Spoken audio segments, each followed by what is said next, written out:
am that we get to cover this series. Alliance versus Nigma, so many connotations in play. If one's to lose, one's to win. I mean, that has to happen, right? It's a best of 3. One is going to be the winner, one's going to be the loser. And oh my, you just look so beautiful. I'm just so excited for today. Today is just a great day of the DPC. Indeed it is, indeed it is. And, you know, whilst there's only 2 teams playing in this head-to-head, there are 6 teams hanging in the balance here, and it will all be decided by this one series. But how did we get here? I mean, let's take a look back at the last day of play and see exactly how the dust has settled.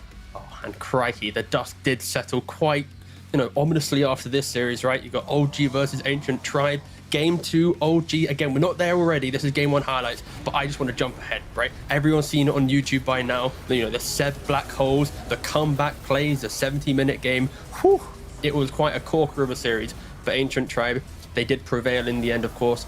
In game 1, we got to see the Mobile Viper. In game 3, again, we got to see the Mobile Viper. Like, it is a toxic hero, and he is showcasing why it should rise up in popularity. And thank God we got to game 2 so quickly. We're already seeing some of the black holes come into play. Yeah, this was such a good series, and unfortunately for OG, losing this put them out of contention for first place tiebreakers. They are now heavily locked in at being just Div 2 stayers. But of course, TI qualifiers, there's an okay seeding, not top 2 seeding, but it's an average seeding at least. Yeah, I mean, that's kind of what they're preparing for. That's what they're looking towards, as for most of the teams here. And, not having to play tiebreakers, for some teams in some situations can be a blessing. We'll leave it at that. But this game was a banger. This series was a banger. It went on for an age, and it was just... I mean, I feel like every LG series has been like this. They have just been kind of not clean at all, but so good at fighting, and so good at, drawing the game out just through doing some, clutch stuff, which is very classic LG, I guess. So that's been good to see. Ancient Tribe just taking the fight to them really here, and TB really turning into quite the hero here in the DPC Division 2. So that'll be that one. Will of course result in LG being one of the few teams to be standing still right now. They are stuck. They are sitting for staying in Division 2 for next season. So we move on to the next match, which is of course X-Manaspa versus Into the Breach. And X-Manaspa, they were not looking to take any prisoners today. Yeah, I mean, X-Manaspa, they're locked in at this top 2 spot. They are, of course, there are some connotation with today if they have to play tiebreakers for Division 1, or if they automatically get there and might have to do a little bit of fighting just for first or second placement. But yeah, X-Manaspa consistently throughout this tour have shown that they are truly one of those Div 2 teams that if Div 1 was slightly bigger, they would never be in Division 2, right? Like, they are kind of like the 9th best team in Europe, right? And they've locked down that position for so long that they've always bumped up and then down and bumped down. But this time around, of course, they're going to go straight back to Division 1. The cycle is continuing, yeah, beautiful aggression. I like to see them maybe not always go for these Lycans and Beastmasters and normal Skylark heroes. I like it when they kind of push it just a little bit to the right hand side of the drafting pool, because then you get to see a bit more creativity from the team. But yeah, they always seem to lean on it, and maybe that's their crux. Maybe they're so rigid in always defaulting to some type of over aggressive zoo draft that they never get to redevelop as a team. But again, who cares? For now, they get to pretty much lock themselves into Division 1 unless some weird connotation happens from today plus future tiebreakers. And yeah, exciting stuff.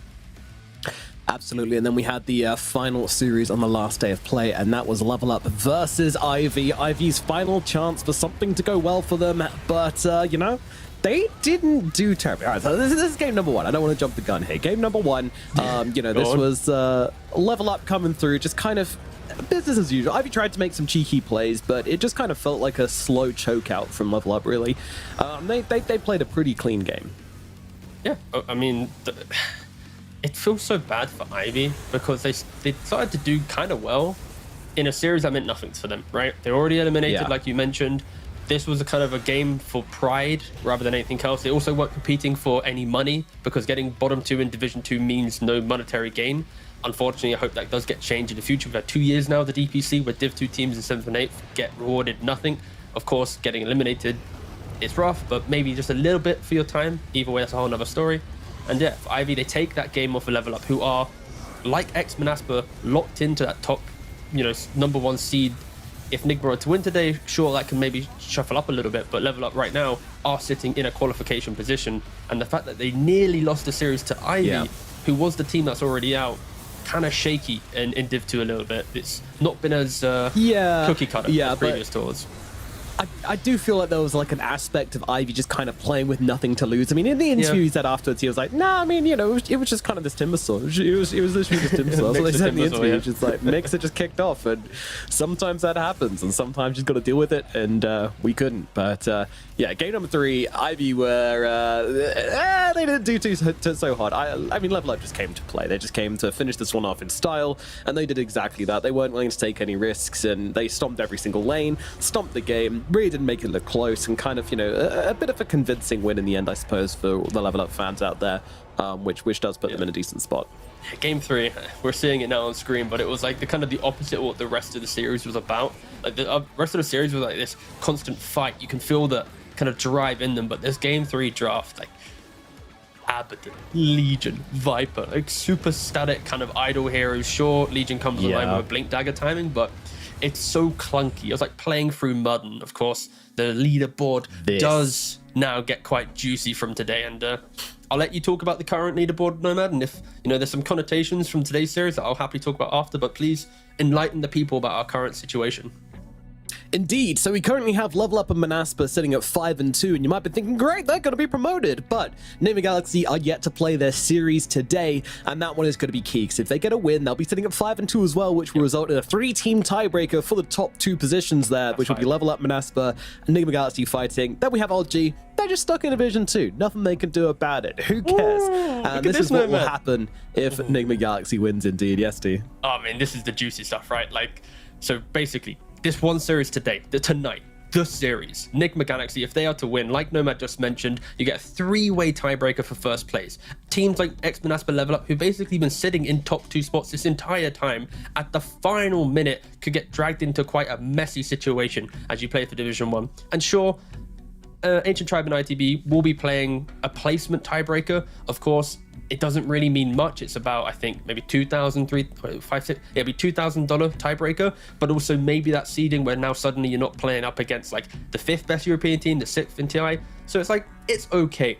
And then the juicy option as well, if Alliance was to win, it's completely different, right? Now we suddenly have Alliance, they're dragging themselves out of elimination, which would occur if Nigma was to win. And then they bring Ancient Tribe and ITB into a chaotic 3-way tiebreaker for last place. Nigma would then not qualify for Division 1. So both teams today, to TLDR this, Nigma playing for Division 1 slot, forcing out the tiebreaker. Alliance playing for survival. If they are to win, they then go for tiebreakers and can push one of these other teams down into it. Like, either way, the winner of this series goes into a tiebreaker that means everything for this entire tour, right? Like Nigma, they want to get Division 1. And then Alliance, they don't want to get eliminated. So both teams have so much to play for at different ends of the division, of the group stage, but with so much weight for their current position. It is quite beautiful. I know this is like the best single series you could get, right? Because there's no team slacking, right? Everyone has to give 100%, just like we are today.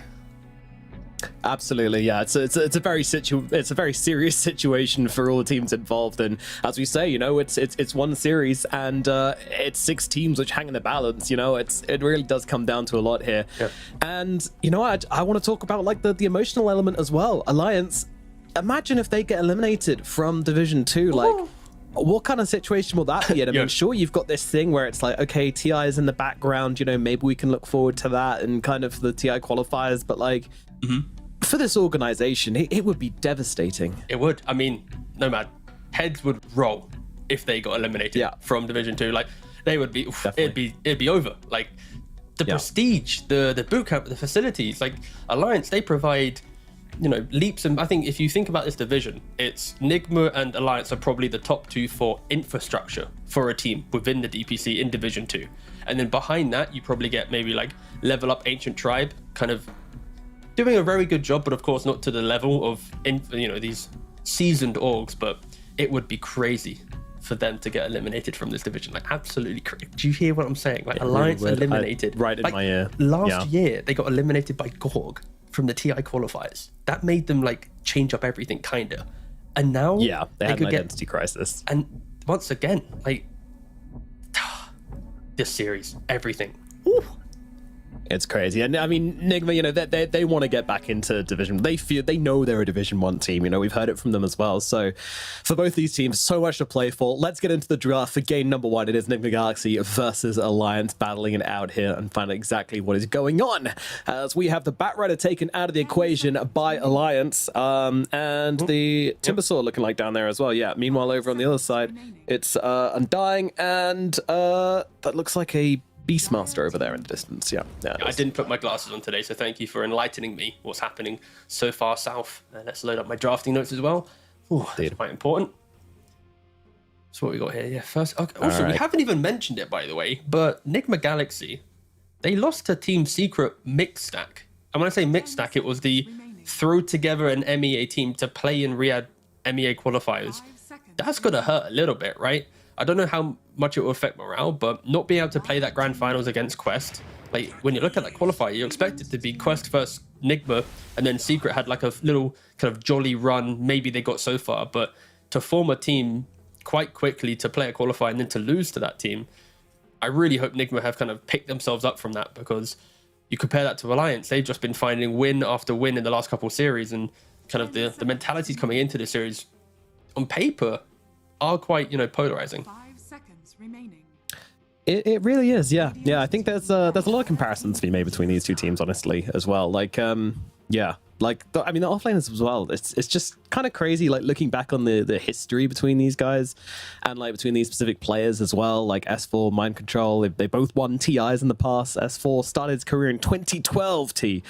Mind Control started his in 2014. So these guys go back a long way. They're veterans for sure. Obviously, we're with Kuro. There's plenty of veterans hanging around this series.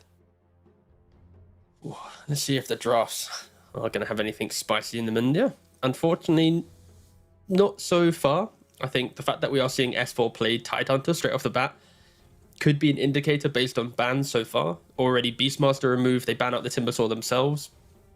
There's not a lot of heroes that S4 has played this DPC where you're like, damn, that is like such a GOAT pick for him. You know, I feel like it's maybe Tide, maybe Darkseer, and then Beast Timber. Sure, there's a sprinkle of other heroes, some Underlords now and again, but if you think about like the big heroes, so I don't mind it. And of course, Nigma responded with the Medusa, a hero that doesn't really get threatened by Tidehunter on lane. And then also picking it in this phase, you now have 3 bans to cover it. There's no Darkseer counter because you already see a Tidehunter. You'd need to ban Anti-Mage. And now just the question is, do you respect maybe the Shadow Demon that we see some teams do? Morphling for Charlie, that is now already banned out by Nigma. So a couple options for Nigma now to think about with this most likely carrying Medusa. Yeah, they gotta come dig deep with this one. I mean, there's always that old caveat of just, we'll just pick a carry and shove a diffusal blade on them and that'll do us. And, you know, underwhelming to say the least.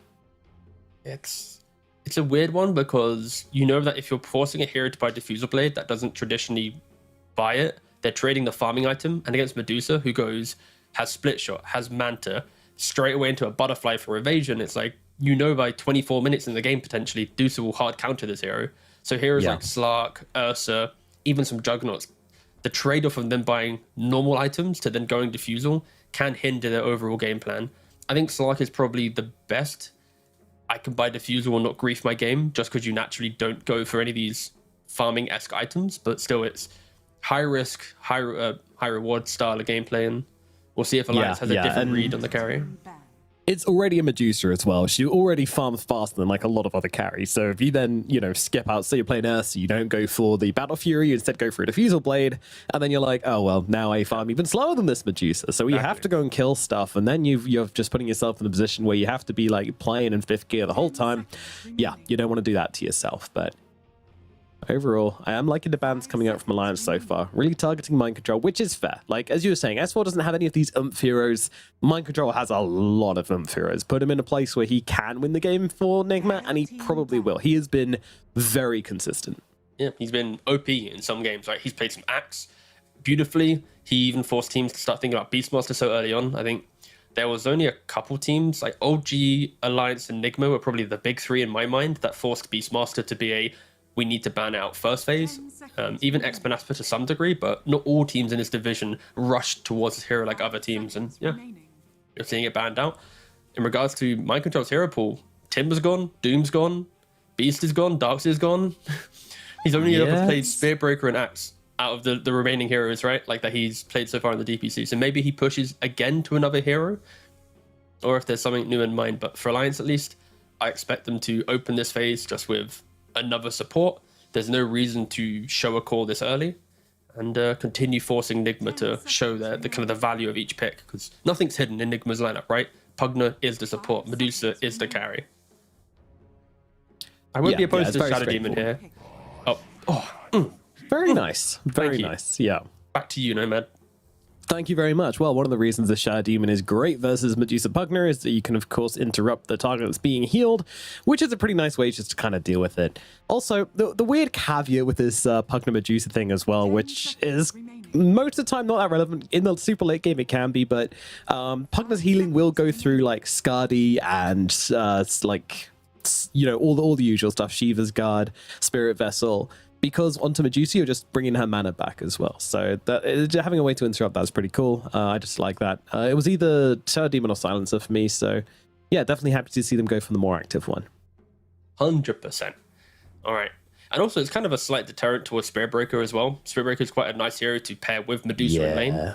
I guess the trade-off there is going to be if you're ulting the Spearbreaker to dispel the Bulldoze, suddenly the Decrep has higher value because you're using it for other heroes. And they probably aren't going to rush towards it, but still, they go for a Snapfire. We've seen this hero popping off a lot in this division from mid lane as well in tier 1 tournaments, but I think just having cheap spells is great to see, and especially when you know you're sacrificing some damage with a Pugner who plays more on amping up heroes to live. You kind of need someone to fill the gap of that hero and do more. And of course, Snapfire, ever since she ever first got introduced to Dota, she does this with an abundance of, you know, ease, right? It's, I think, at least 3 of her spells are insane damage dealers, and then her little shredder, depending on what lineup you have, can feel great or just kind of exist within the game, right? But still, it's very a well-rounded hero. Yeah. And so a degree of flex, but likely Nick will show their hand now with this next pick. Well, I mean, they could keep it going until they don't have last overall pick, so keep disguising it. I mean, I'm not opposed to... What's a Mikey hero here? I'm trying to think about like maybe some like random Kotl or something, right? Then you don't care about SD because you're never in position to get hit by his spells. Tidehunter, sure, but like again, it's just so high pace. You buy Vessel, kind of annoying. Oh, yeah, that's an option, but they'll go for the Enchantress. All right, yeah, snap mid. Actually, let's see if Mikey's been playing Snap Mid in his pubs. Of course, Sumo has been enjoying it. And of course, Sumo used to play on Nigma. Therefore, there's clearly a very direct connection between these two things I'm saying. Basically the same mid laner when you put it like that. Basically. He's played 2 games of mid Snapfire. He lost both of them, unfortunately. But he has clearly dabbled in the arts of mid Snapfire, so it isn't out of his wheelhouse. And if I quickly check with Mind Control, he has played 0 games in his pubs of offlane Snapfire. So, all right, that's most likely going to be the Mikey hero. Yeah, that's what I've assumed as well. So yeah, I mean, it's definitely turning into one of those heroes which doesn't tend to lose matchups very easily. Like it's a very stable mid hero, and yeah, they're going to go with the Pangolier as the answer to it here on Alliance. It is a diffusal builder, you know, it is something which can kind of cut through the Medusa and disarm her as well. Can be very annoying for Medusa to deal with, so also gives you some decent tempo, some timings to play around. I feel like this is a great pick for Alliance, actually. Yeah, I have no opposition to it, right? It's just high pacing. Supports do nothing to it, right? Like you kind of hinting at as well, and it's just volatile. And I think that's what Alliance need, right? When they have heroes that just exist. Like when you look at Alliance's draft, it's Tide, blah. SD sits behind, blah. Techie throws some mines out and holds areas, blah. You kind of need that one hero to kind of sift through that and kind of rally the boys to play. And that's the first time I've ever described heroes with sound effects to that degree. So I hope you're liking my branching out to really hit all the different target audiences that we have in Twitch chat. But indeed, Pango is spreading it thin. Yeah, really am.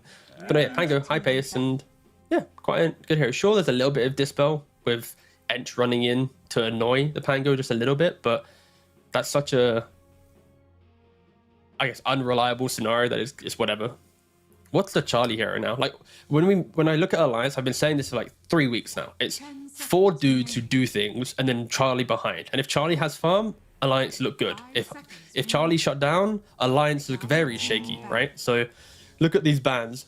Big carry bans, anti-mage, morphling, terribly, naga, jug, like all of like the big hitters of the patch to some degree are just sideswiped out of the game right now.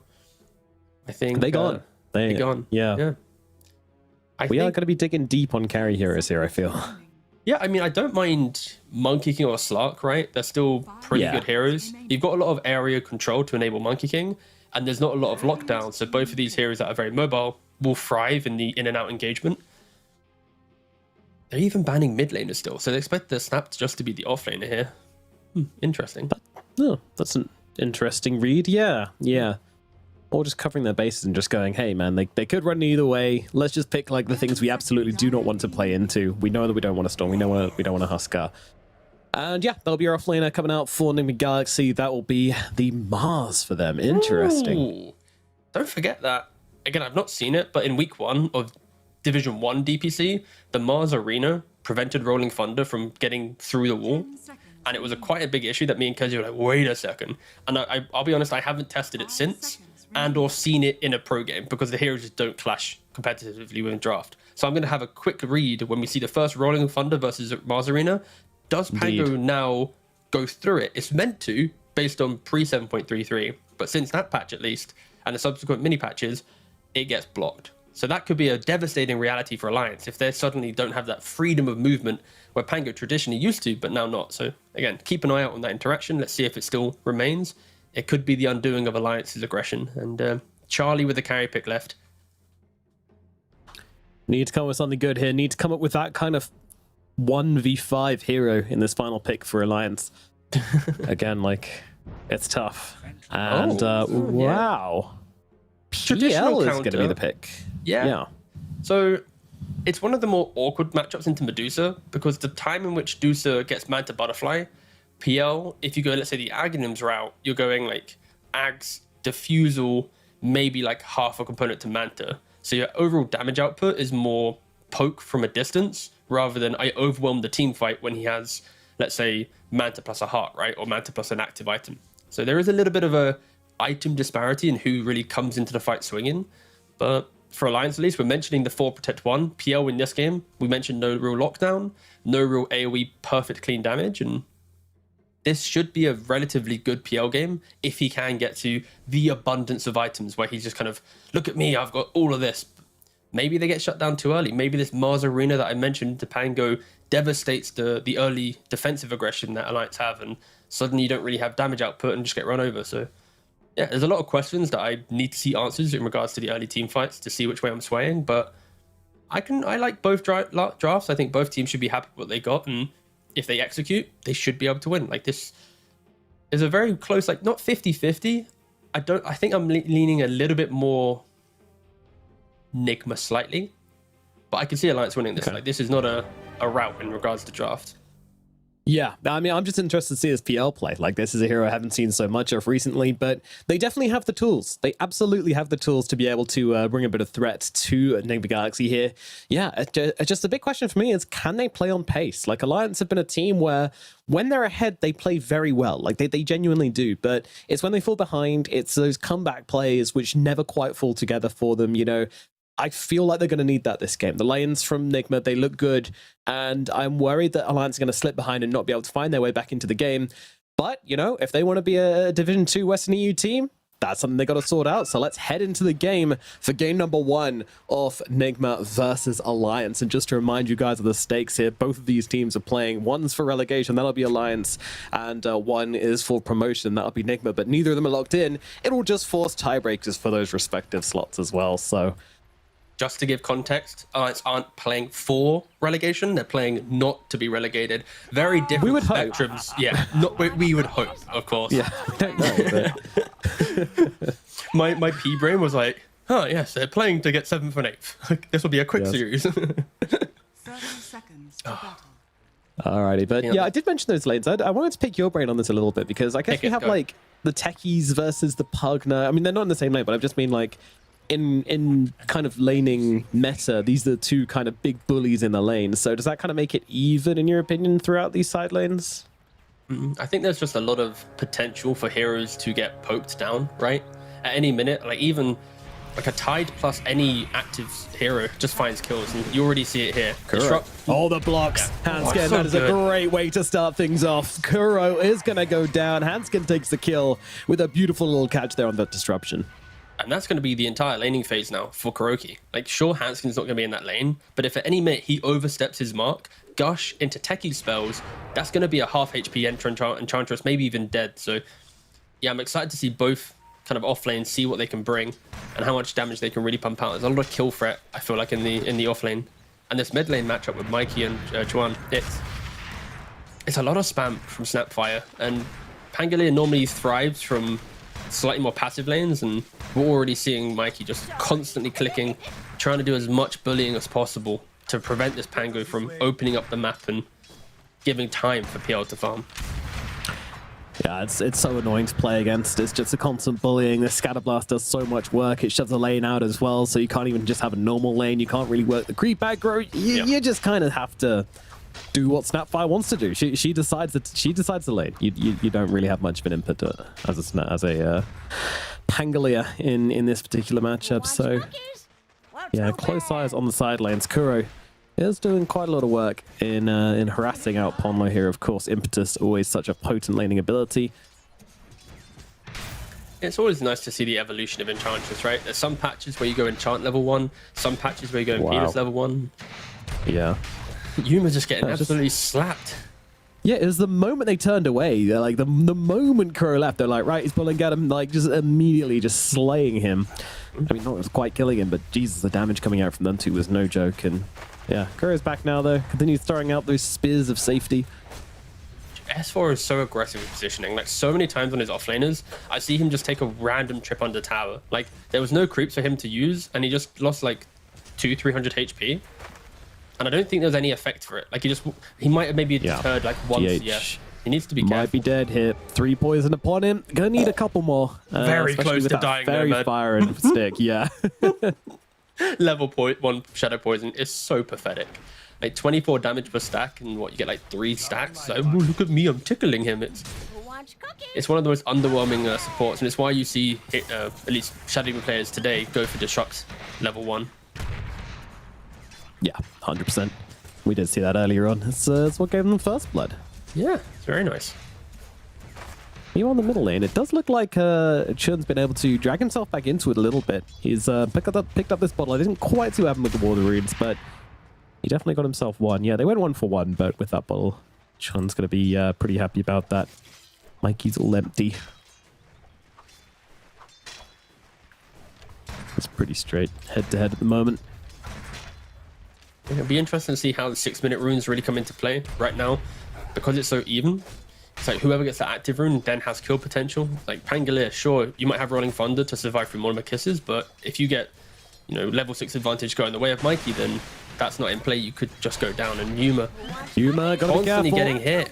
Oh, I think he might be in some trouble. The bomb is out, but no, they don't quite have enough to bring him down. S4 doesn't have that gush off cooldown quite yet, so Yuma is able to sit back. But again, you're just going to sit back and try and get this big wave coming in. I mean, if Alliance can do anything about him now, then he won't be getting this wave, which would be a huge win. But that snake bouncing around onto all of them is going to give Yuma back quite a lot of mana, so probably going to mean that he can keep his lane going. Yeah, key thing here, Kuroki just hit level 3, so now 2 points in enchant. He can now take over the Warpine Raider, and he was reserving using enchant, knowing he was so close to 3. It's why you saw that aggression come out, and we now see the strength of Enchantress bringing that extra body into lane. Should be able to tank up just a little bit more for Yuma to farm. Yeah. Yes, very healthy across the entire Enigma side. And already, look, one little Warpine comes into the mix, and S4's like, oh god, please get this creep out of my face. And there's a second one poised, ready to scuffle if he wants to take it over.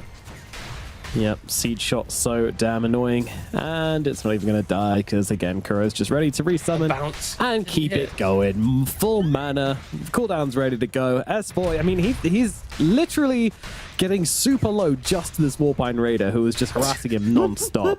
Look at this guy. Who would win, the watermelon or the pine cone?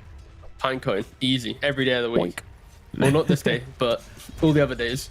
He's done enough. Even though he hasn't got the kill, he's won the mental game. You know, S4's like, I need regen, I need stuff, resources, and Ponlo can't give it to him. He's got nothing in his inventory. So yeah, Nigma, Absolutely not. very healthy lead. And PL, look at this disparity of the top lane. When you have SD in your lane, who doesn't really provide anything other than setup, plus a PL that needs a support that does damage because you just want to hit creeps and don't hit any damage yourself, it's a very bad lane. I don't think many pros would go, boys, I love playing the SDPL lane. It does so much. No, it does so little. And you see that because MC's at 32-5 on the CS compared to the 18 or 19 for 1 on the PL lane. Night and day difference right now. Yeah, he's not shut out Charlie, but he's having a pretty miserable time. And yeah, Hanskin could do not much about it. I mean, he's just trying to kill GH this whole time. He's just playing whack-a-mole with his little pugna that's running around at like 330 move speed for some reason. Very, very fun for Hanskin. But yeah. This is what I was worried about, though. Like, you've got two really strong laners on the side of Nigma Galaxy. You've got one strong laner on the side of Alliance, and then you have this Shadow Demon, which does have its use in the game. You know, I do like the pick, but you need to have a plan out of this laning phase to get back a little bit of the gold you're going to be losing from this. Oh, Kuroki's so annoying. So this Techies, who's now just south of the mid-tier 1 tower, there was a neutral creep following the Techies the entire way, and it just expired. So not only did he see Ponlo rotate to the mid lane, he saw him place the ward, and then prevented Mikey from stepping up and being a little bit too aggressive. So just Kuroki on his Enchantress being so just informative with his creeps. And as soon as that happens, grab a new one, send it onto S4. Yeah, Kuroki, we're not really seeing it on stream, but he's doing a lot of just mini movements right now to disrupt the ability of Alliance, sweeping heroes across the map and doing the aggressive plays you normally see from Alliance at this point. They're setting up a little bit here onto S4 with the kisses coming over from the sidelines here. Mortimer's can it get it done? Struggling. There we go. Lands it in the end. Mikey, he don't miss. Finishes the job. S4 goes down. Nice little rotation. And to be honest, this is kind of what I was wanting to see from Chuan in the middle lane. You know, he's sitting here with Rolling Thunder, but no rotations really being had right now. Yeah, I love the fact that we see Mikey go to the movement first, right? Don't try and kill this mid lane. Like your supports, what Ench and Pugna, how are you going to really chain so you see the pan go long enough? So rather than forcing heroes to you, make the map feel wider and get the ball rolling. TP to the lane, get a kill, instantly run back to mid. And now for Pangolier, he feels uncomfortable. He's already like one down on the kind of the rotation game, and you never like to see that on a Pangolier. He's often the hero that TPs into that fight and gets the kill, but because Snapfire, you're so far away, you're never really rotating into the lane.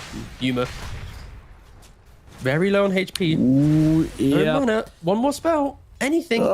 Just breathe on him. He'll die. Come on. They've got a sticky bomb. Surely this lands, right? Yeah, it does. All right. Yuma is dead. So, he's not had the wand. They didn't check the wand charges. No way does he actually live here, but they don't have any more resources to keep on going. So Yuma survives a one little like bonus they thought they could get out of his lane, but no. I mean, at the very least, 4-1 charges. Yuma's sent back, but any other hero dead there with 4-1 charges. Just the value of Mana Shield and Dusa. What can you do, boys? It's like double effectiveness, right? HP and mana. All right. Chuan setting up onto Kuro here. They're going to use a disruption just to wait for the cooldown, a swashbuckle, and there we go. Bosh. There we go. Kill goes with Chuan. We were just doing the, oh look, if there was a Bloodseeker in this game, look how quick they would be moving as they kill Enchantress. So we're just checking on the low HP heroes before we went to the Enchantress. Of course, Bloodseeker's not in the game. We were just testing if those viewers were aware. Of course, of course. Of course. Just the fact that Yuma went to like 48 HP and 0 mana to then wand and then, oops, I'm back in the lane with half and half. Oh god. What a truly splendid hero. Rotation down to bottom though. Nigma, they're making the plays. Mikey does see S4 here. Will be able to cancel that TP with the cookie. Didn't know that Mikey was in the area, and S4 will pay the price for it. But now, Chuan looking for a bit of a counter rotation. He's got the Rolling Thunder coming through, but it's going to be a runaway Thunder more than anything as he backs himself out. He's got major damage issues right now in Alliance. Because Nigma is setting the pace of every engagement, you're not seeing Ponlo be in position to help the team. You're not seeing Chuan, like, when you look at this Alliance lineup, if Pango and Techies, A, don't have levels and B, aren't present, they're killing no one. Like, literally no one. It is impossible. And yeah, Nigma kind of playing around that beautifully, poking them, forcing TPs, and getting the correct setups. It's nice to watch. It's very clean thus far. And now they're looking for a bit of a setup into towards the middle lane as well. Another ward is down even. The three-man D ward. You love to see it. GH? Should be fine. Lands.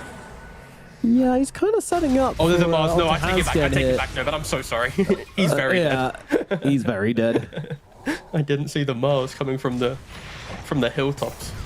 If we didn't, then he sure didn't. And now down in the bottom lane, more action taking place. Podlo trying to get away with the blast off. He's got to sidestep this some way, somehow. Cannot do it. Gets caught by the kiss and does go down. Cookie out. That one will miss. S4 trying to get himself away from this one. And I think he will be successful in doing so. No more resources left on the Snapfire. She needs to go and get herself some of that lovely, lovely blue juice. Blue juice indeed. And Mikey, he's using his blue juice beautifully, right? Every time he has the kisses available, just come down to this bot lane and just punish Alliance. We're just seeing what Tide died, then we saw SD die, and yeah, I just love the fact they're not focusing on mid lane. I've already mentioned it a lot about the lack of control, and just go to a lane where they're already out of position and utilize the fact that you can just, you know, kiss them down. It's, yeah, really good stuff so far. The net worth is insane. MC 5.2k to the 3.5k of S4 on the off lane. Mid lane as well, relatively even, that's good. But then look at Dusa. He's nearly 1,000 up on the PL. Yeah, basically 1,000 now. Alliance, we mentioned the lack of damage in their draft, so they really are going to have to kind of build a line, a defensive line, and just farm up behind it. And you already see Charlie, he's made that kind of read. He's going for the Aghanims first on this PL, which allows his Spirit Lance to bounce. It is incredibly obnoxious in defensive engagements where you can just Spirit Lance from a distance. It helps you farm immensely. That is true. But still, it's very much a play on the back foot style game. Of course, there could be worlds where PL goes Diffusal first, but you need the other four heroes to bridge the gap where you're not as tanky and need a lot of setup, and they don't have that, so it's why he's going the Aghanims. Enigma should be the dictators of this game so double far. Up as a farming spell, farming item, I imagine. Yeah, 100%, it does, right? 100%. It is. Yeah. Like, as soon as you have an inclination of we can't fight at minute 15, you go Aghanims on PL. That's basically the read now on this hero. Okay. Yeah, I haven't seen too much of it. I mean, I watched a lot of it in the HMMR pubs around the start of the patch when everyone was like, "Wowee, it's a throwback to the past. Look at my PL. He can do juxtapose again." But what do they call it? Doppelganger, wasn't it, back in the day? But Doppelwalk or something. Yeah, something like that. Doppelganger is still his second spell, but yes. Yeah, but used to. Like, I've already erased those years of PL from my mind, by the way, because as a support player, they were awful, obnoxious, and like maybe even like top 5 historical worst hero to anti-support combos that we ever had. Yeah, and there was no Glimmer back then, so, you know, when he started running at you, you were just like, all right, well, I guess I'll write my will and phone my wife and tell her I love her. You also had no gold. Like, it's not even about the items, it's just back then the economy game for supports was you would be happy to have boots and a wand. Like, support players would be winning TI with like 2,000 net worth to their name. They'd be like, damn, I did it, boys. I earned a couple milli, but got nothing in game. And yeah, but now we got gold, we got economy, we got life, and maybe S4 is going to be losing his life here to a rotation. Looks like a discipling reveal coming out from Mind Control, and he is going to use it to slay the enemy offlaner with ease, comboing up with Mikey here. My goodness, I mean, yeah, Alliance, their call right now is just trying to farm up. Okay, Chuan's making a play onto GH here. This would be a nice pickup, and I think they're gonna. There was a little banister on there. It's fine. It's fine. It was so close to being awkward. I was down for the survival, but of course, Pango has plenty of spells in his arsenal outside of Rolling Thunder to get the kill. Still really yet to see Pango enter the game. He's 2-0, but we've not really felt those kills be kind of game-changing kills where you're kind of making a statement. And already at the 13-minute, 40-second mark, Medusa has Manta complete, Butterfly already queued up. He was very late on this Diffusal, even though he hasn't had like a terrible time. And now he's going to have to run himself away, but he will have the Swashbuckle. But yeah. Like, you really want to see him making moves onto Yuma when he picks up this Diffusal Blade, but at the point in the game when he got it, like, they were already so far behind. Like, you can't just run at a Medusa. That's a good way to lose. Yeah, pretty much, and at least for Charlie, sitting on his 6k net worth, he is only 1 Ogre Apps away from his Aghanims. The Staff of Wizardry is sitting in his Courier, so he is poised to accelerate his game. The issue is, like I mentioned during the draft, PL will basically have Ag's Diffusal, maybe Ag's Diffusal plus Yasha, by the time that Medusa's going for Roshan with her butterfly and rallying her troops behind her to get the game going. And I still would love to see Alliance try and get some aggressive moves, even if you're not killing off the Medusa. Just force her to disrupt her farming pattern, or at least start killing off other heroes so that there's a bit of an issue. And yeah, sure, they're going to kill GH, but when we look at where he was positioned, this doesn't feel like a great kill, right? He's living on the dire side of the map, and that's already a sign of Enigma that's very much in charge of this game. Man, this is yeah, that's, I mean, maybe these GH kills are giving them a bit more than perhaps they should be, but yeah, we'll keep an eye on exactly how they can come back into this game. I mean, to be fair, Enigma aren't exactly like putting the gas down. I mean, they're playing a Medusa draft. We don't really expect them to. But they are giving Alliance a little bit of space here, at least, to play their way back. But again, it's about those players. Like, when do Alliance start making plays to try and bring themselves back? Because Enigma, they're always looking for stuff with this Mars. I think first Roshan test will be very important for Alliance. And also just getting any kills when Enigma are overextending. Like GH in the mid lane, you could argue MC right now is a bit overstepped his mark. Yeah, let's see if they can punish this. I mean, Chuan did spend a really long time deciding whether to go for this this ultimate. He actually turns around to go for the Enchantress, which just means they can kill off Ponla on the side. And they don't get anything on Alliance. Oh, they were missing the +1, right? And goodness, that's been the story so far. Yeah, I'm just really surprised that Chuan decides about. I mean, I guess the Mars had like a very big wand available, but still. Oh, nice disruption. That'll save him from this cookie. And Chuan, no, never mind. Mind control's there with the spear available. It's a mega kill streak now for Mikey. 5-0-1. This Snapfire is owning. Just crushing this game. Every choice he's made so far has just been beautiful. Rotate to the bot lane, get the kills. Yeah, and we saw there Pangela did actually jump over the wall, but yet to see him try and roll through the wall. So jumping works.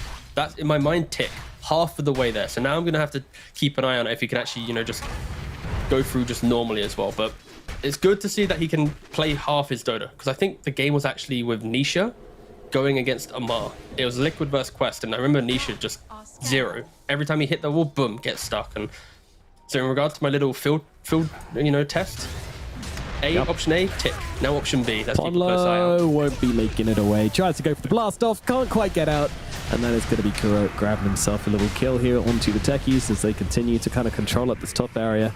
I don't imagine they're going for Roche anytime soon, more just to kind of map controllers down at bottom. They're trying to bring down GH here. They will be able to do that, but S4 now needs to escape, but I'm not sure he's going to be able to. There's a spear coming out onto him as well, somehow catching him on the edge of those stairs, and that'll be yet another kill going to Kuro here as they take down the Tidehunter. S4 is just having a rough time. He's dying in not terrible places, kind of dragging Enigma around a little bit, but still a tough old game for him so far.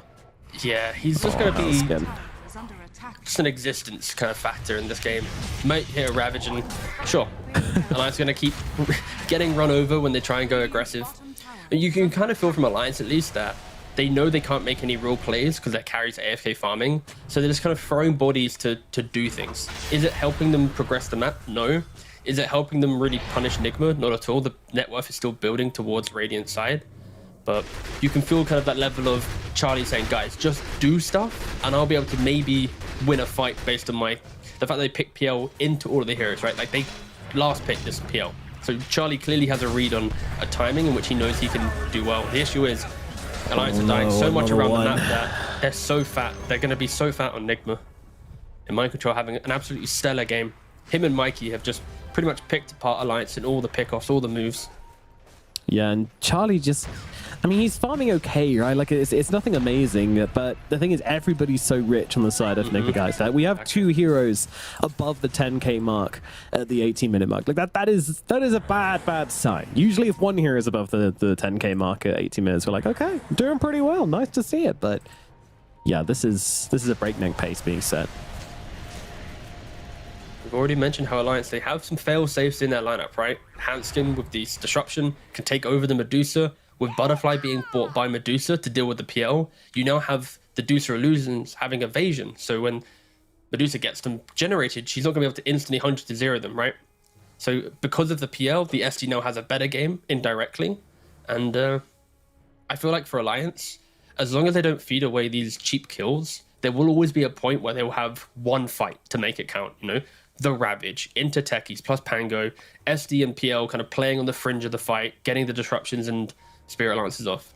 Sure, by that point, they might be down 15k gold, but at least if you're Alliance, you need to be, as a team, collectively discussing what point will we all be strong enough to take that single fight. Because if they crumble in that fight, Roshan falls, racks get lost, like everything disintegrates on the map for them. They really are locked into the bigger spells, I guess. So I'm excited to see how Alliance navigate this very awkward part of the game and how they choose that take that single fight. All right, Sheffield Internet is back online. Alliance back in the driving seat. Dude, it's so weird that there's boot camping in Sheffield. So sorry. I mean, of all the countries with a history within esports, they decide to come to the UK for their Division 2 fight, you know? Yeah. Any other country, they might have had some good luck, but they come to the UK of all places. That's not going to bring you any luck or good stuff. I said, S4 might actually get out of this one. Even He's able to bounce himself away from all his troubles. Love to see it. Pipe of Insight giving him a shield to allow Thunderstoy to come off cooldown. Get himself away. Kiss is not quite connecting. The first kind of big miss we've seen from Nick Morrow today, I mean, it doesn't affect them too much. They still take back control of the side of the map, but Kisses will be down for a bit. It's a little bit of freedom for the side of Alliance. You know what I want to see in this game, Nomad? I want to see S4 go for Ags on Tidehunter. I feel like going to your high ground, playing into that AoE gush, the additional armor plus the PL spam, it could be so overwhelming that Enigma never really feel too confident to step up, especially if Medusa's getting clones of herself hitting her. I think it could be a really nice defensive tool to stabilize this game. But the first time we see Charlie even get close to Radiant Heroes. Yeah, it kind of needs to be a big entry to the fight here for Alliance. I mean, they're backed up by that Ravage. It is available, so in we go. Yuma actually just going to Manta off the spears, the Spirit Lance, which makes sense. You don't want those PL illusions on you. Taking away your mana as a Medusa. That'd be very annoying, but they're picking this out right now. They kind of want to go for Charlie, and they've got the Atos to stop them getting off the Doppelganger. Now everything coming in, the disruption is there, though, and in comes the Stoneform as well. Charlie, he's up to the high ground, though, manages to get away, throws out a spear as well. That's going to start them bouncing around the fight, and Yuma, look at him, already down to about half mana. Chine gets away, looking very close. He was so lucky to live there. If he was dusted, he was dead, but Kuroki placed the sentry instead, and the fight continues. Holy Christ. Yeah, Mikey just force-stuffing himself into the fight. Ravage still available for S4 whenever he wants to use it. They don't really do much damage to him, so he can just kind of wait, bide his time, and choose his targets. Charlie still looking for an entry into this fight. And to be fair, the Spears are doing a lot, but GH is doing a lot as well. But now Yuma on the front lines by himself, well, just with Kura. And disruption comes out, but Ants get taken damage. The Kisses come over the top as well. Ravage is down. They want to focus everything they've got onto Yuma and try and bring him down. Look at Charlie, not even entering the fight. Just let his illusions do the job. Now he comes in, trying to desperately finish off this Medusa. They need to get the kill. They need to bring down Yuma here. There's even the Decrepify coming through as well. It won't be enough, or maybe it will. Oh, the Doppelganger to Dr. Cookie. They get the kill. Yuma is down. We'll move across to Mikey now as well. Mikey just going for the TP out. He's going to make his way out of the engagement. Oh, the Slash as well. Oh. What an exceptional fight from Alliance. Everything that I've been mentioning and how they need to win this clutch fight, they do it perfectly. They see the engagement, they kite backwards, they keep on kiting, they play on the Spirit Lance spam, they wait until the exact moment that Yuma has kind of disconnected himself from the team to then throw in the disruption, throw in the Ravage on top. Chuan, the fact that he lives at the start of that engagement, just because he wasn't dusted, like, we're going to see the replay here, but just look at how beautiful Alliance came to the far right-hand side of the map here. They started this engagement in front of the Rosh Pit, pretty much, but they wait, and look, now you got 2 illusions plus the Ravage. MC doesn't have his BKB in play nor any big spells to throw in. And where's the position now from Nigma? So Alliance, they farmed this entire time, and I'm very impressed with them taking this specific type of fight. Like, I have been emphasizing that this is how they need to fight, and just to see it come into effect, it's beautiful to see. And yeah, props to Alliance. Some teams would have been very sloppy in this. Caveat now, they don't have Ravage. Can they contest Roshan? Probably not, but at least it drags that net worth lead from what, 8k down to 3k. They're coming down. At least they're dragging heroes down to the bottom side of the map. Now, we have seen teams approach this very, very slowly in the past. They're actually doing it. Ooh. Yeah, they are. Okay. I mean, the poke from Charlie in the last fight was ridiculous. Like, it was so damn good. Like, the way he played the spike was exemplary, but they need to get it now. They need to get it fast. And Mikey's sitting on the high ground. He's ready to go. He's just forcing them back. They want to finish this rush down, and they're going to be able to do exactly that. Aegis in the hands of Yuma, you can no longer play that same kind of fight. Yeah, I feel like I'd have preferred to see Alliance just play the wider map here. Go to top, push out some lanes, get just a little bit more economy. Take the trade, right? You gain 2k of gold on the map, they get a Aegis. Like, whatever, but instead they're still posturing to go for the bigger fight. I mean, Ravage will be off cooldown, but it's Yuma Aegis, dudes. Like, this feels very scary indeed as a blink comes in from Mind Control, instantly trying to look for the engagement. S4 tries to hop way through the tree, still has that Tambler's toy, still doing absolute work for him at the moment. And he's choosing that over tier 2 items, by the way. Enigma Galaxy Play.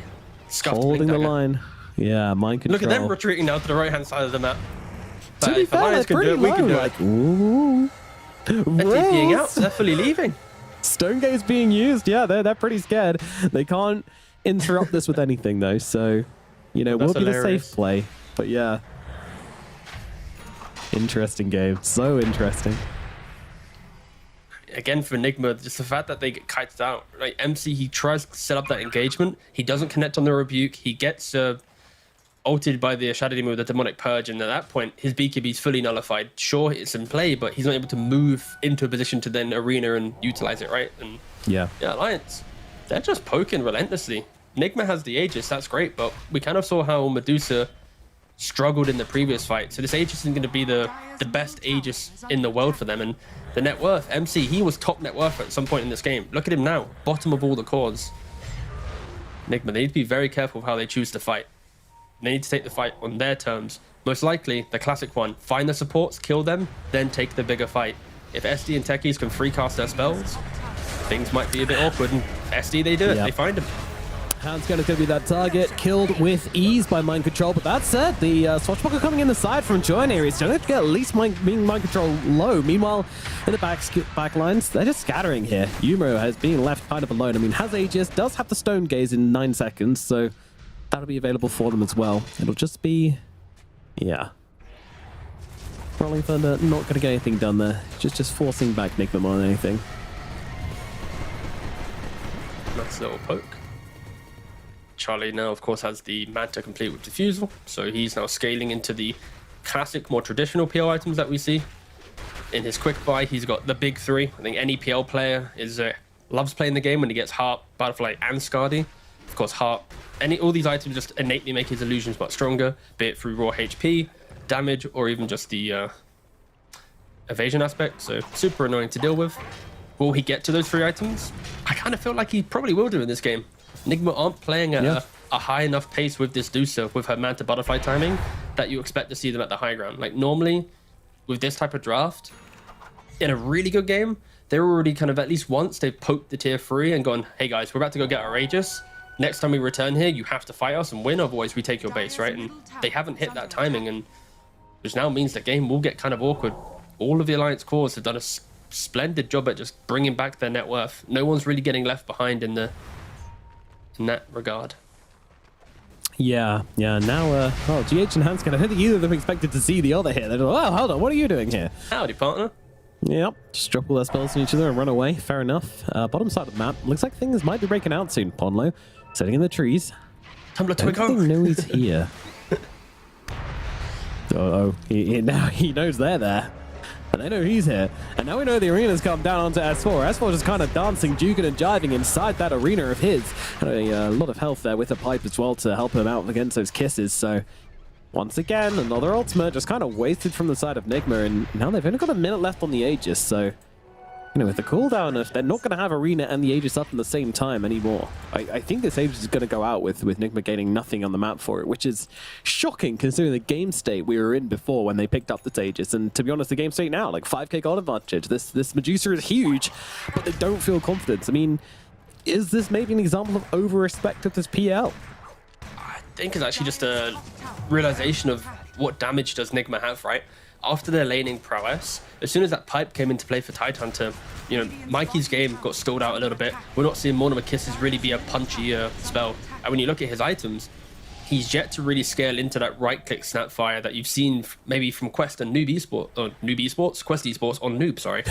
When you get to level 20, that's when his damage really comes into play with Little Shredder. You can see him now trying to go for that Silver Edge, and I think it's just a little bit of time needed. Like, once Mikey gets to 20, has the Silver Edge, then we can start entertaining damage with inside Arena, because right now we've already seen how Medusa, if she puts herself in a really aggressive position, she's getting poked down, disrupted. It's not the best. So I think, yeah, just a little bit of a rift forming with Nigma's lineup on how they actually want to approach fights, and it not being as cookie cutter as how other lineups would have probably played this mid game. Definitely. Ponlo is going to get killed off over on the side here. All right, Nigma Galaxy, they don't have an Aegis anymore, and apparently that's a cute push for tier 2s, but no, they did just find out the techies and know that they can't defend this any further. It's a trade for tier 2s as well. Of course, Alliance goes to bot side. Yuma being a cheeky little devil there, denying the Wisdom Rune Oh, that's rude. on the Alliance side of the map, so we're not going to be seeing that advantage, or at least that trade of XP. Always love seeing how players change up how they approach Wisdom Runes, right? We've seen Terrorblades now sending illusions at like the pre-7 minute mark to be ready there, just in case you're slow. Even now in the mid game, we're seeing cores sending out their mantas for it. It's quite fun just to see how Wisdom Runes really dictate quite a lot, and I mean, they should. They generate so much advantage to a team that can get them, especially if you're, double dipping in that wisdom game. Yeah, absolutely. XP for the hero that picked it up. XP for the hero behind.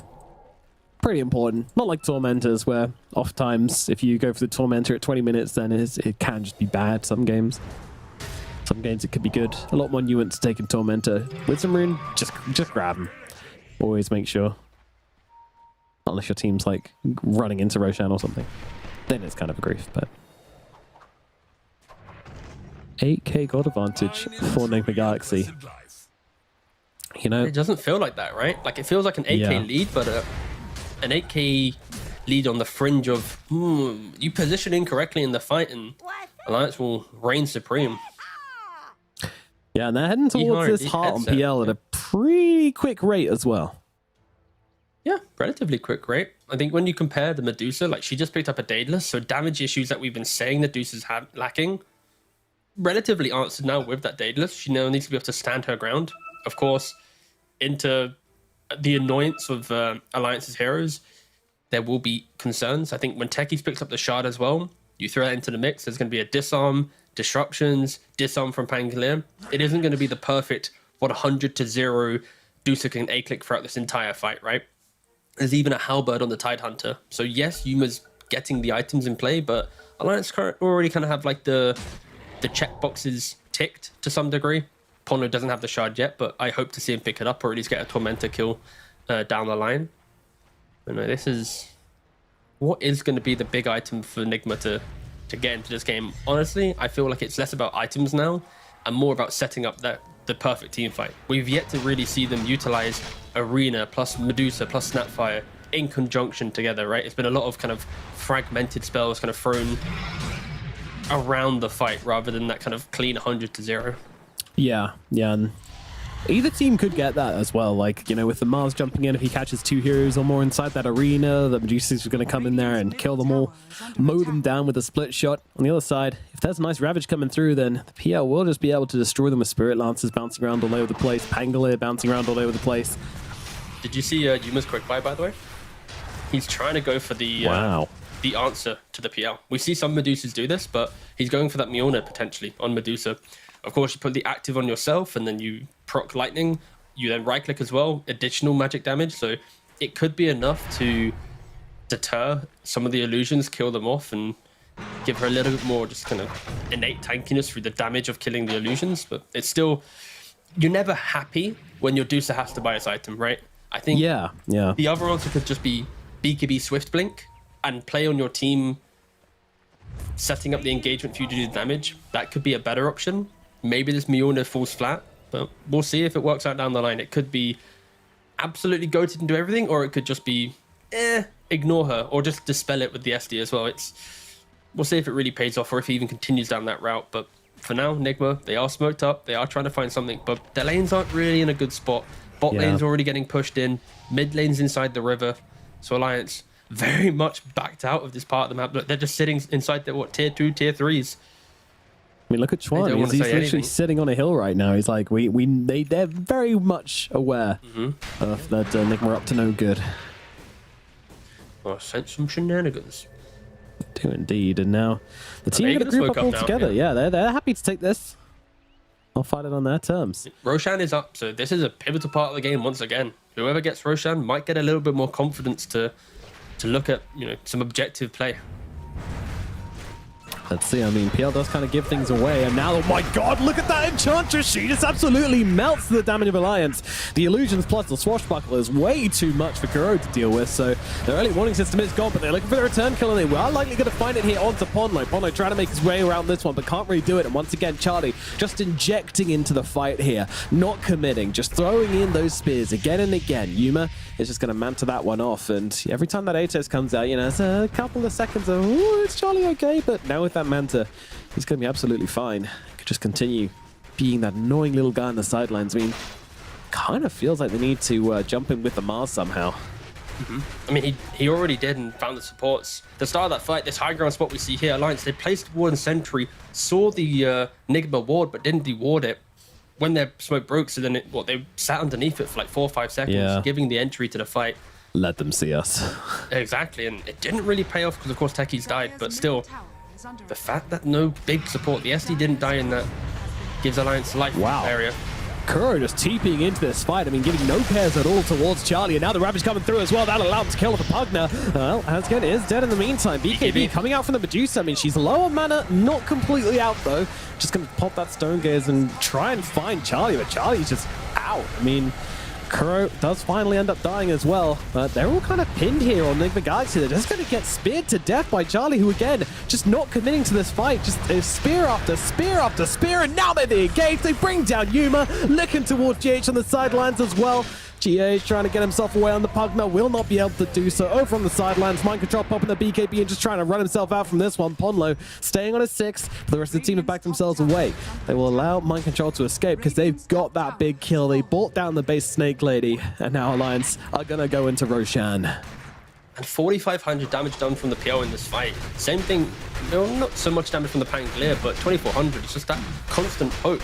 We're seeing no real damage done by anyone else because it's the long game that Alliance are looking for, and I gotta give it to them. Other than that one, they didn't hit the D ward. That upset me a little bit. The rest of that fight was, again, very good from them. They know how to take the engagement, and we're seeing Roshan go up and down. Oh, okay. You know what? He wants to stay in the pit.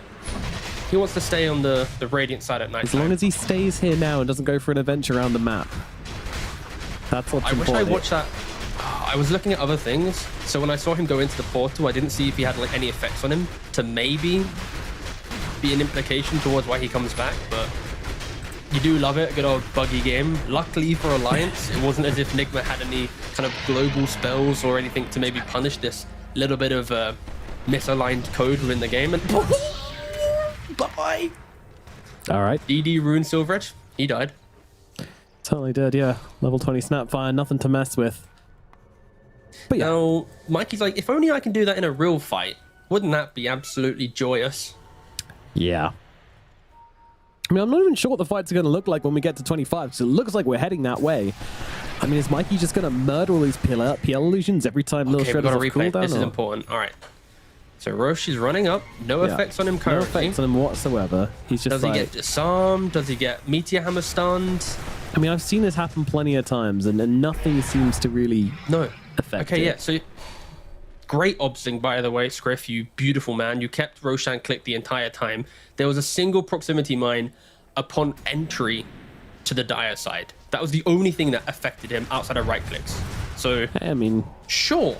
If you're moving house and the first thing you see is a mine, a land mine, true, that kind of reasonable. You do want to. Yeah. You talk to your estate agent. What are you selling me here, boss? You really tried to pull the wool over my eyes this time. Yeah.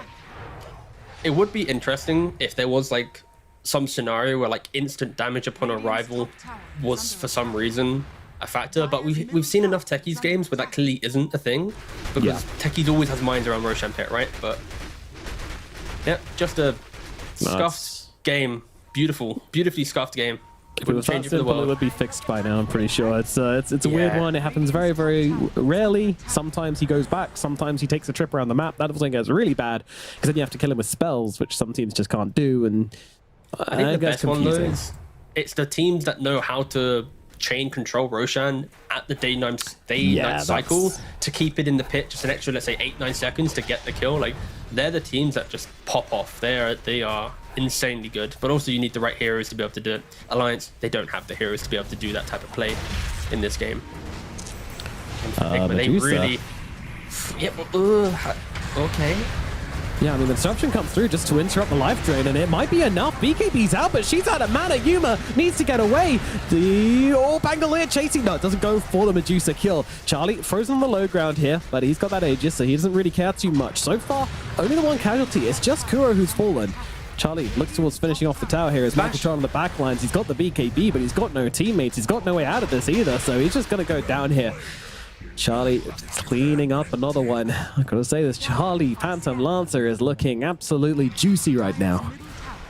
And his scoreline doesn't even look that great, right? He's 5-0-5. It's the 40-minute mark nearly in the game, but he's just been so decisive with how he wants to take the engagements, and he's kind of rallied the rest of Alliance to understand his game plan in the fight, and everyone else on the team has subscribed to it. Kite, Prolong, Dodge, and in doing so, Enigma just have been so afraid to try and do anything, and we're close to getting that Mjolnir complete from Medusa. Will it really have much assistance at this point in the game? Who knows? We'll have to wait and see, but yeah, they're just on the retreat the entire time.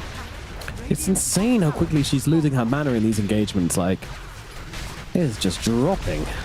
I mean, you got the additional range on the Swash from the level 10 talent on Pangolier with Diffusal. You have the PL Lance spam. Like, it's easy to drain that mana. Disruptions there. Yuma being forced, being Cookie, trying to get her away. The illusions alone, even doing a pretty decent amount. Kiss is going to come over just to try and keep these barracks alive. So this is just to get the hell out of my base, Cookies. But Charlie, he's no, just doppelganger back onto the high ground again. Another spear comes out. Kuro has to run himself away. Meanwhile, the main PL himself is just going to focus, but now comes in the little shredder, blasting down the Phantom Lance. The disruption will be there to keep him alive a little bit longer. He's going to come back, of course, has the Aegis, so he might be dying fully here, and yep, certainly will go down. Alliance, you need to make sure you're ready to defend him. Swashbuckles come through, disarms the Medusa for the time being with a spear back. Oh, that's good. Mikey, he's got another little shredder in just 2 seconds. That might not be what they need to finish the job. Yuma's doing a pretty decent job as well. The crit comes through, and Charlie is dead. Chuan goes down with him. There's a little shredder coming out from Mikey. 2 big cores wiped off the face of the earth. Alliance, they stayed around just a little too long, and now they're on the hunt. Enigma Galaxy, they find yet another one. Spear catches out. S4 just the right timing at the tail end of the TP. S4 trying to get himself away, but I don't think there's any way out of this one. Mikey even going to deny him the Arcane Rune as well. Little shredder available. Pop, pop, pop, and Mikey is godlike.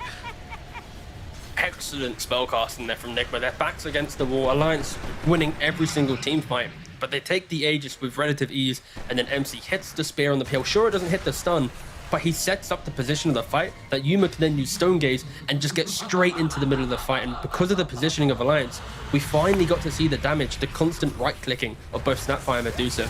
And I can't emphasize how important that Stone Gaze was. It prevented Huntskin from using the disruption to then save the PL and most likely turn around that engagement. It was just the smallest of margins for Enigma to hit those spells, and they did. And now they're up at the high ground. They could be the first one to take the racks, and Mikey? that would be cheeky, Mikey. I think you need to calm down there, Sailor. All right, there you go. Rax is in your I wheelhouse. don't know. They He hit 25. Oh, you think they can just go for N? I mean, Yuma was tempted by it as well. He was like, I don't know. It's a good, it's a good point you raise, Mikey. Interesting proposal. No. I shall consider it, but with yeah. fortification and how strong the Ancient is. Stone Gaze and Respect it. BKB available. I mean, they're going to have to pop it kind of soon here because you're getting kind of low on the Medusa. Disruption comes out as well. Now these Medusa illusions are going to be on top of Yuma. Ulti out from Hanskin as well. They're throwing everything they've got at Yuma, just trying to slow her down, not let her out. She doesn't have the mana to TP out of this engagement. Whoa, John. He gets frozen solid. Even though using the arena, finally Yuma gets enough mana for the TP, does it in the tree lines and does escape. Goodness gracious. What an arena, actually. Yeah, that was sick. That was a great arena. It prevented S4 from getting close enough to even try and max range the Ravage there. And all tentacles. what a turn of events. I feel like Enigma shouldn't Oh, it's not. really have won any of the big team fights, right? But MC just comes in clutch, makes the plays that you want to see from a veteran like him, and they suddenly get a racks out of it. Can they replicate that again? I think outside of the base, their draft still has issues in taking the fight. Yes, they're 12k up, but I don't think they can get that perfect level of spear into stone gaze, supports nullified because they're stoned up. Like, Counterpoint. I think for Alliance at least, it's go for it. I'm ready for a counterpoint. Mikey's 25, so True, he is big boy. we always Does a lot of have this damage. X factor now of if one or two hero gets stoned, then they're just going to get gunned down, and any hero will die to that. PL, S4, they will just evaporate under that damage. So it's kind of one of those things where Snapfire level 25 just feels like it can sometimes be a game ender. Of course, Alliance are just going to Vision be is key, very, right? very ready for it. Yeah, vision is so fundamental now. They have a good high ground ward here, but at any minute, with what you're describing, Nigma now has like the X factor in their lineup, right? They've overcome the awkwardness, and at any minute, it's like you break the game with an SD kill or a Techie kill. Even Pango can die to this, right? So Alliance, they shouldn't be comfortable. They're the ones at any minute. Ooh, there's a jump. Supports are very vulnerable. Oh my goodness. Okay, there goes Podlo. First one out. Now the arena comes down, trying to catch out at the very least a Shadow Demon. I mean, his saves have been so damn annoying, but the Ravager's there. S4 looking to save Hanskin, or at least buy him a little bit of time, as Charlie and Chuan on the sidelines here just trying to bring down Kuro. They seem to be struggling with that assignment though, as well, Stonegaze comes down from Medusa. She's still absolutely healthy, hunky-dory, as the Manta comes in to dodge the spear, which doesn't look like it was hitting anyway. Kuro even laying in the damage onto Charlie here as well, with these spears coming on down, trying to play around this Charlie a little bit. He's trying to bait them out with a different illusion. That's a cute play, but in the heat of the moment, doesn't really matter too much. You pops a BKB, looking for the turnaround as a little shredder nearly brings down S4. Once again, it's just on the borderline here. Those little shredders just threatening super hard, but not quite enough. And Alliance, they are chasing in for more here. They don't want to be done with this fight. Medusa would be a huge kill. Yeah, that was a crazy capture fire farm. What's Mikey doing? Mikey just went straight for the tier 4s. What the hell? I mean, Hello? all right. He Death by TP'd 1,000 little For one shredders, I little guess. yeah. You do this every fight, and well, I don't know what'll happen. Probably not good things, but interesting. I love the state of the game now, because like it went from Alliance having such beautiful team fight control into then one high ground siege, and then the levels come into play, and now Mikey, he's really able to just cut through everything Alliance has been able to present themselves. And even with their defensive posturing around the ward, they just don't have kind of global coverage to be able to really stop Snapfire from just executing those heroes. Oh, a whiffed arena. But look at this again from Mikey. But Mikey is sitting and waiting. He's looking for Chuan as well, but Chuan rolling around the engagement, using that shield crash to give himself a little bit of health. Charlie, he could be in some trouble. They will top him once again. The little shredder coming on through. Charlie needs to get himself out. The invisibility, there's a taser as well. He's running. He can't go for the TP there, and he knows he's trying to get to the other side of Roshan's pit, but he's running out of places to run. Yuma looking for him, gonna hunt him down. Down goes the Phantom Lancer. 94 seconds dead, but has the buyback. Dude, Mikey is doing so much work right now. Like he feels like the true carry. The way that he's approaching these fights, coming he's down mid pumping out again.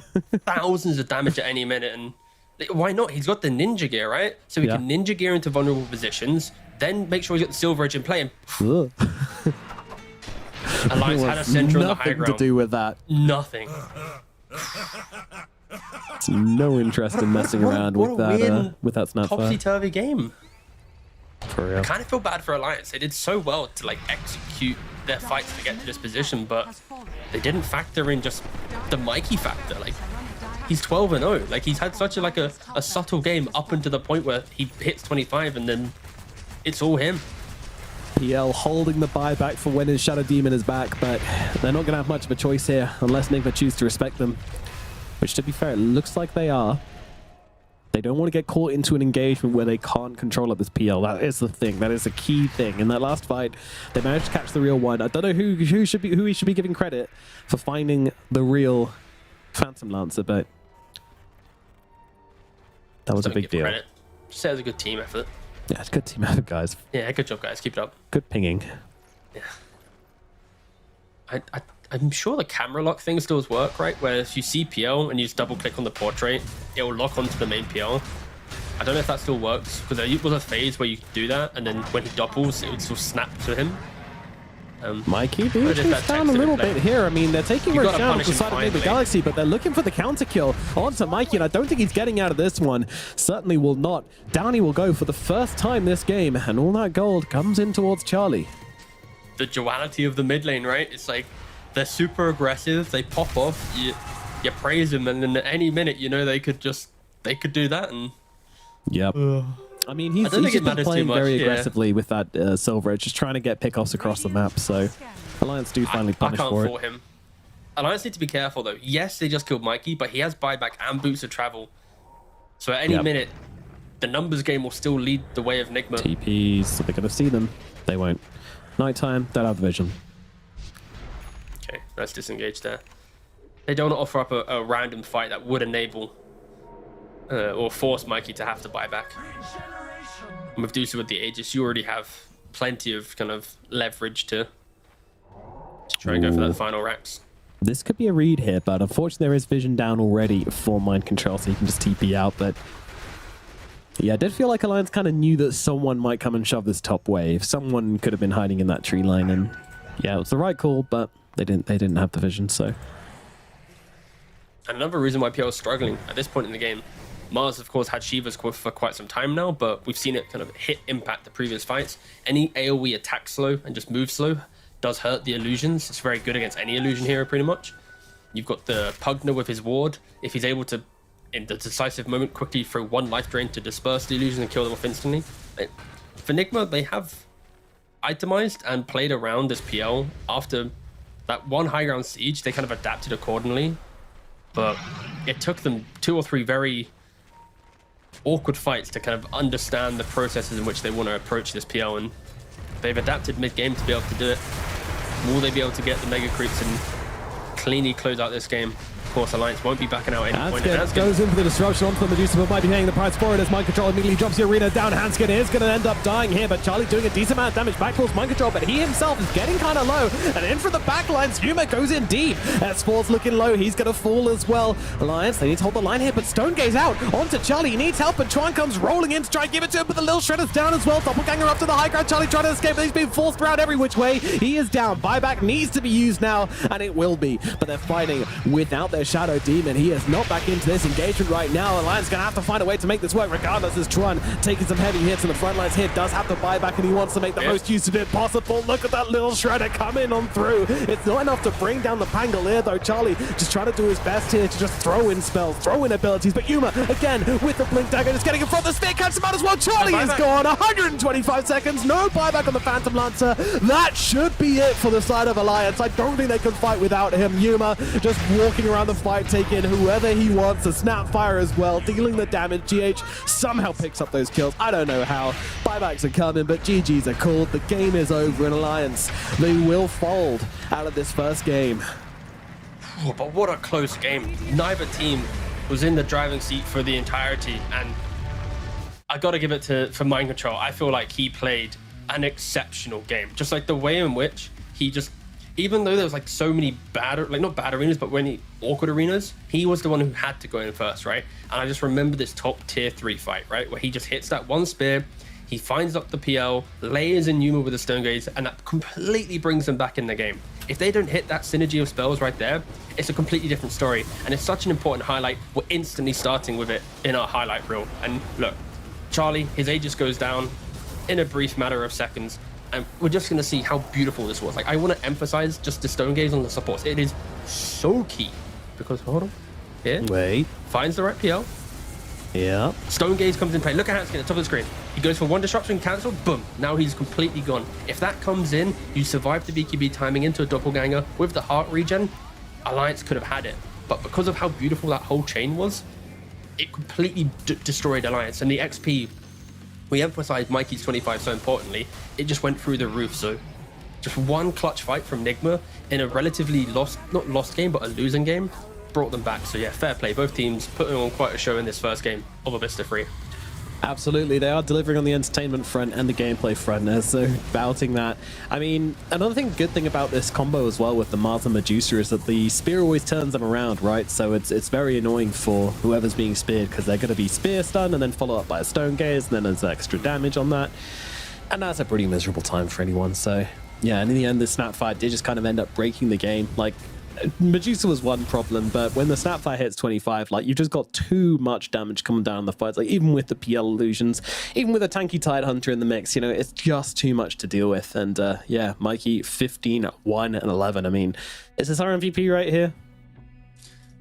Oh, yeah, okay, so how about let's agree on this. Mikey's the MVP for the fact that he just popped off in the late game, but then the player highlight has to go to Mind Control. Like, without Mind Control, actually no, scratch that. Production, I'm so sorry. Okay, I'm so Too sorry. late. You know, Too late, we're you not scratching it. We're indecisive still man. going. Okay, either way, I feel like Mind Control. I just in the moment I panicked. Okay, but Mind Control should be the MVP. I think it's my F up here for sure. Nice. I'm gonna say it, but it's fine. Mikey, incredible. Okay, here we go. I want to talk about Mind Control more than Mikey. I'm so sorry, Mikey. You had a great stellar game, but without Mind Control and his consistent, I need to start the fight, I need to be at the front, buying the Shivas, hitting that spear on that PL at the very last minute, finding the right PL as well. Like, there we go. Thank God production's so beautiful. Like, he set up everything else, right? Like, if he doesn't do these things, Mikey doesn't suddenly hit 25 and do all the cool stuff, right? So yes, Mikey was like the pop-off player, the guy who was insane, but we expect that from him. Like we expect MC to drag his team back into games that are slowly getting lost through nice execution. So, all right, I'm gonna stop my verbal diarrhea. I'm happy that we gave MVP finally to Mind Control, but what a comeback, honestly, from Nigma. Even though it wasn't like a net worth comeback, it was like a momentum-based comeback. Yeah, absolutely. It was a very interesting game as well. You know, one of those games which is just kind of very strategic, where even though Nigma did have a gold advantage, you know, and an Aegis at one point as well, they were like, we just respect this PL. We respect their ability to come and fight us. We know that they can do that. And yeah, like many other teams would have just been like, okay, we got an Aegis and our Medusa, let's do whatever the hell we want. But no, Nigma, they stayed very disciplined, and in the end, you know, it was the right call. They did come out with a win. They did fall behind for a bit, but yeah, they're able to get control and yeah, recognize their timing. And I don't think they'd have played the same way if they didn't have that ability on the Snapfire. You know, you have that late game answer. You could tell. Like, there was definitely a point in the game where they were like, guys, let's just get 25 on our Snapfire, and all of a sudden things become much, much easier. I still feel so awkward. Like, I don't know. Did I just cheat Mikey out of an MVP? Did Mind Control really deserve it? I'm sure chat's probably riling right now because I'm watching the game right now and everyone's vibing for Mikey. No one's really given Mind Control the the respect his name deserves, and I feel like I might get some flame there from Twitch chat, but who cares? There's no cars in play here. It's for our own entertainment about the MVP, and oh god, it's what a great game though. What an absolute banger. It was a banger indeed. Yeah, very, very fun game. I mean, you know, the idiots, they just see like the little shredder, bang, bang, big damage, crit numbers, yay, dopamine goes, and it makes everybody smile and clap their hands. So, yeah, I mean, credit to both players. They both did fantastic. It was a team effort, of course, from Friendly Play Galaxy. Can they repeat it in game number 2? We're going to find out after this short break and this short listening.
Hello and welcome back. It is time to get into it. It is game number 2 of Alliance versus Enigma Galaxy. How's it going to you, Governor? I feel like we've grown a lot since that previous game has ended. But no, yeah, it was a banger game. I think it had a lot of back and forths. I think we really got to see some players just stand out, pop off, and for me, can we do that again?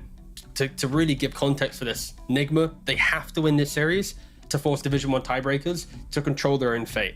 Alliance, they have to win this to then be able to force out relegation tiebreakers to then not get relegated. If they lose the series, boom, they're gone. They're out of this division. They're out of Div 2.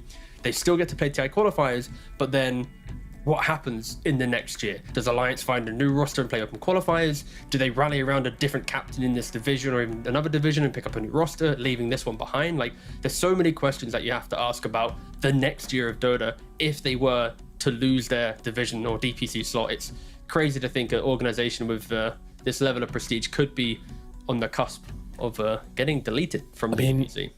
My question is, which would you rather see? Would you rather see the tiebreakers where they're playing it out, where 2 teams get promoted, 1 team gets to stay with Manasper, Level Up, and Enigma Galaxy, or would you rather see the tiebreakers of death, where a team is getting eliminated and 2 teams are staying?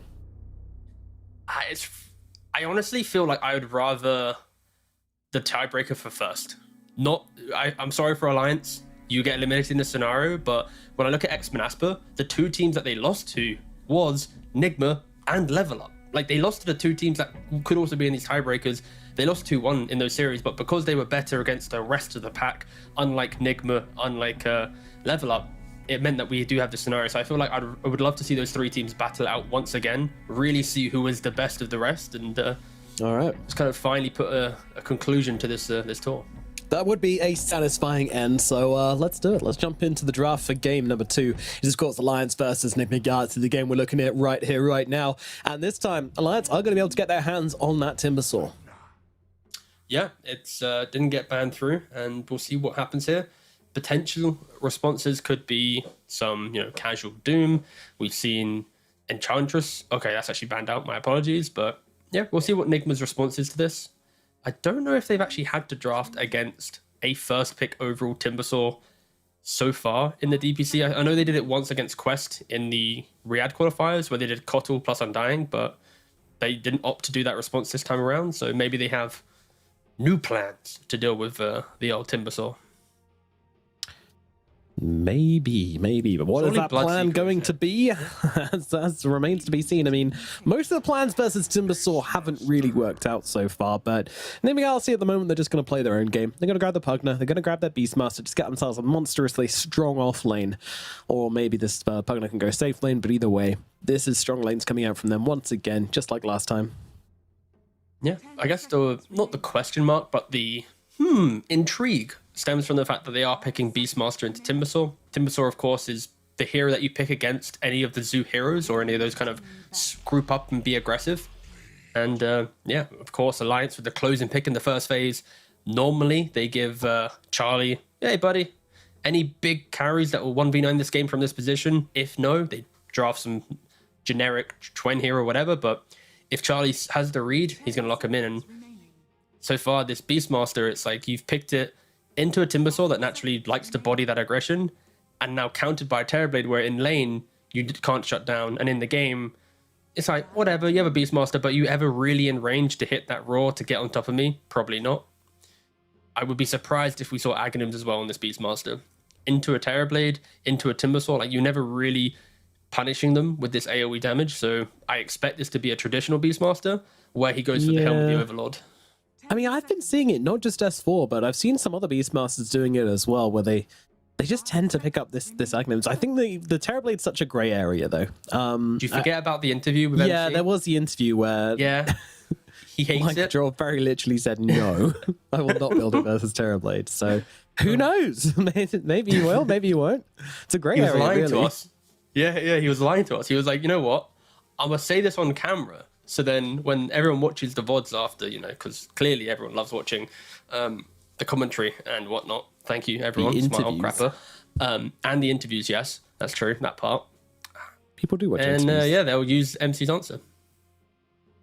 Radiant team I feel like in interviews as well, we could have like Twitch chat. Not to be clear, when I say call-ins, I don't mean you're literally asking the question. We know how bad that can go live, but we could have like X user has a question, and then we obviously then don't have to think of all the questions. We then can use Twitch chat and their expansive knowledge of their favorite players to really hit the real questions. It's a bit late now. I just thought of it on the spot, but do that in the future. Yeah, what a shame we won't be doing that.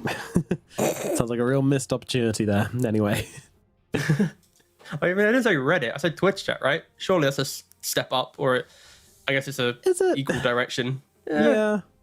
I mean, they are the backbone of our game, so you gotta love them, I guess. The thing is, if you love Twitch chat, they don't love you back, right? They're kind of like a cat, right? Yeah, like, true. Reddit, they're the dogs. You love them, they'll love you back. They'll be like, yeah, very, very, straightforward. With Twitch chat, if you show them any kind of love, they're gonna turn on you. That's weakness, and you'll get eaten alive. So you never show it. So we have a Coddle and a Morphling banned out by Alliance. Coddle, just a respect ban against Enigma Galaxy, also very good magic damage and AoE.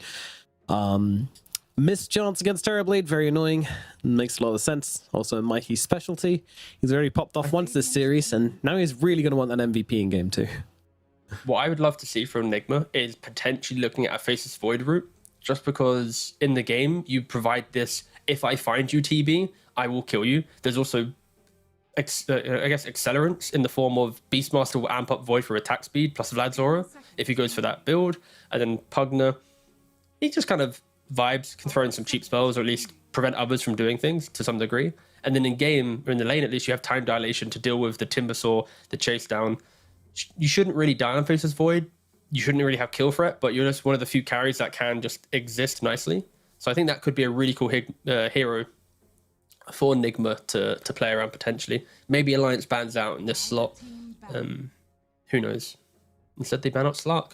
Okay. All right. Very run and gun style hero. Good for the lane against Timbersaw. In the game,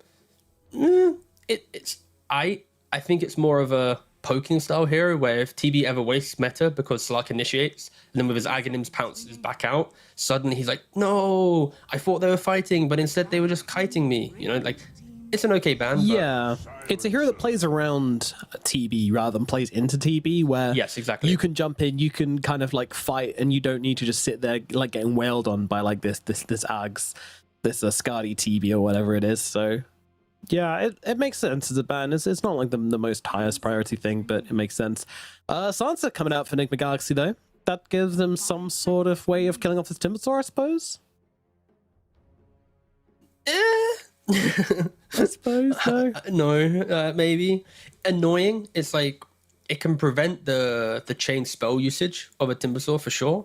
It can provide some setup for other heroes to do things, but I'm seeing a lot of setup for Enigma, right? There's the decrypt turnaround potential, there's the global turnaround, the silences, the Beastmaster to roar and amp, but like there's no killing blow right now. I'm not seeing so that's how they really connect the dots. And I'm excited to see how Enigma can close out this draft to be able to do that.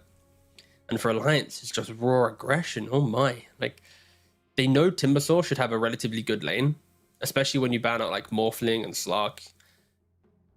Morph, of course, is not a lane counter, but more it's just like you never really kill him off. So it's just like, And now you pick Spearbreaker. I expect them to pick up another really aggressive support because TB will farm behind, just constant fighting.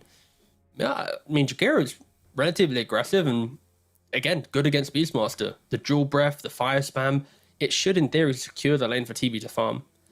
A very different style of play from Alliance in this game. The previous one, all about kite, wait, bide your time. And in this one, it feels like win lanes, run into Enigma, take the fight to them, and then at some point, Charlie will be like, boys, I'm ready to meta for Rush, meta for high ground.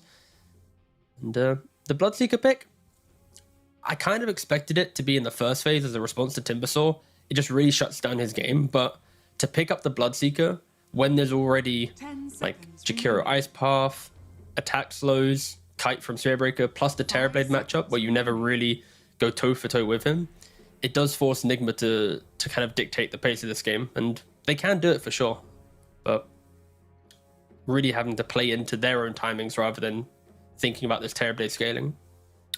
Yeah, it's definitely a take on the game.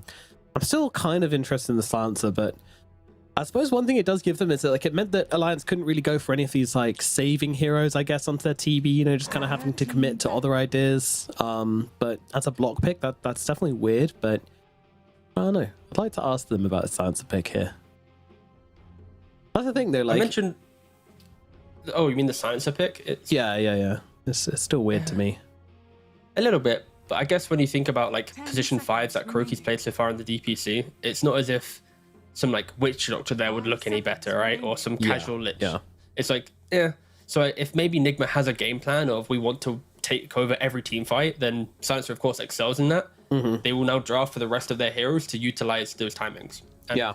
already I'm seeing a Bloodseeker with a Maelstrom BKB, a Beastmaster with Helm of the Overlord, and they just need that one Mikey hero to have a, you know, pack a little bit of a punch, and suddenly this draft will have no kind of respite. It'll be constantly in the face of Alliance. Indeed. Like, we haven't really mentioned it, but where's the damage coming from Alliance right now? You know, you got a lot of setup in the early game whilst TB farms, be it Timbersaw's positioning, but then what, macro pyre, some Spirit Breaker charge. It's like, it's not really enough to win a fight, right? So Alliance actually does have a lot of damage issues early on, even though they are so innately tanky.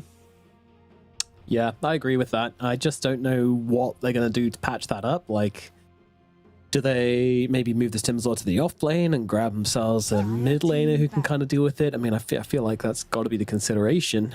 Maybe Galaxy, they also need themselves a mid laner, so... Dire team pick. Oh, Mid Timbersaw, and also all right. Enigma. Will be mid Timber, yeah. I take it back. You know how I said Alliance is going to be rule, you know, run, go, go, go. With a Jakiro pick and an Enigma pick, I could... Pump them 180. brakes, Sailor. Yeah, ooh, hold up. We're going to just chill and hit our creeps. 10 And seconds remaining. But to pick Enigma into Silencer 5 seconds and also into a Beastmaster, it's like you have Raw, you have Global, and then in the lane as well into a Bloodseeker, you have plenty of AoE damage. Like, this isn't an Enigma game where I'm like, damn, what an Enigma pick. You know, it's like there's a lot of awkward counters into it. And I remember when Alliance first premiered this roster in the DPC, I think their first overall draft, they picked Enigma into, I think it was like Silencer plus Rubik plus a hero that bought Basher. Like, it was the worst possible Enigma pick in history, and they lost the game in like 20 minutes. It was like, it was done. And I kind of feel like this pick is now select on the same vein, and I'm intrigued to see where it lands. Wow. They round out their draft with a mid OD as well. It's a good OD game, right? Like, a lot of saves. Great. If you black hole a hero, OD with his cast range plus Aghanims, if he goes for that build, you'll be able to save multiple people. Into Timbersaw as well, you're fine. You also have kill threat. You don't really get ganked that cleanly by Spirit Break. Like, I like the pick overall, but it really shows that Enigma, they are going to hit some mid-game stride that could overwhelm the very passive nature of Alliance's draft. I'm actually quite concerned that Alliance, to play this game, they need to survive, itemize, and clutch out at like 35 minutes with these heroes, because early on their playmaking capabilities are next to zero, or Chuan needs to do some insane work. Yeah, for a while. It's it's gonna be a waiting game for Alliance, but they'll never be out of it. There'll always be that moment where you're like, okay, but they could pull it off. You know, they could drop the meta, they could drop the black hole, they could drop a bit of everything. Oh, look at him go! It's like a DVD screen over Am I going to hit the corner or not? I don't know. Not this time. Oh, hey, there we go. did it! Great job. Great job. We're now just only hitting corners, so we're just hitting 3 pointers, whatever you say nowadays. But I'm concerned for Alliance. I think there's a lot of issues right now that they face, just like my car sickness will get from all the movement that I didn't ask for. But for Enigma, quite a fun little draft they got here, right? This is run, this is gun, this is for days. So yeah, can they execute on a very high-paced style of lineup? I think they can, but always respect the eventual black hole into Silencer. Yeah, that is the question. We will see. Are they able to pull it off? I mean, it just surprises me that Alliance have gone for this kind of draft. Like, I feel like if you're one game from just being eliminated from Division 2, surely you want to put yourself in a position where you can fight for that, you know, instead of just... I mean, obviously they can fight for that. They can still play the game, but the nature of their draft means that there is going to be a lot of waiting around. There's going to be a lot of playing the map. I mean, that's the kind of style of Dota they're going to choose their game 2 on. It's bold, T-Governor. It is bold. Yeah, putting it bluntly, this is the type of game where they win it and you're like, wow, what a masterclass. They really didn't care about these counters. Or they lose and the entirety of Twitch chat is like, no, they picked Enigma into Silencer, no. You know, I mean, like, let's be honest, it's going to be there anyway. It's going to be there anyway. But like, you really know it's a very, this will be quite the game for Alliance to win or lose. Because again, you lose, farewell DPC. Hello TI qualifiers, sure, but farewell the prestigious slot within the DPC. Yeah, I'm wondering if those TI qualifiers kind of give you a crash mat, you know, the fact that, all right, well, we always got that to look out for. You can play a bit more free, a bit less pressure, maybe. I know. That doesn't feel like a good idea, though. That doesn't feel like a good idea to be like, we don't need to win this game. We got TI qualifiers coming up. Who cares? DPC, there's not no for logic. me. that whole line that you went down does not exist. I'm very thankful for. If a pro team thinks like that, then they are not worthy of the DPC. But either way, the lanes have started.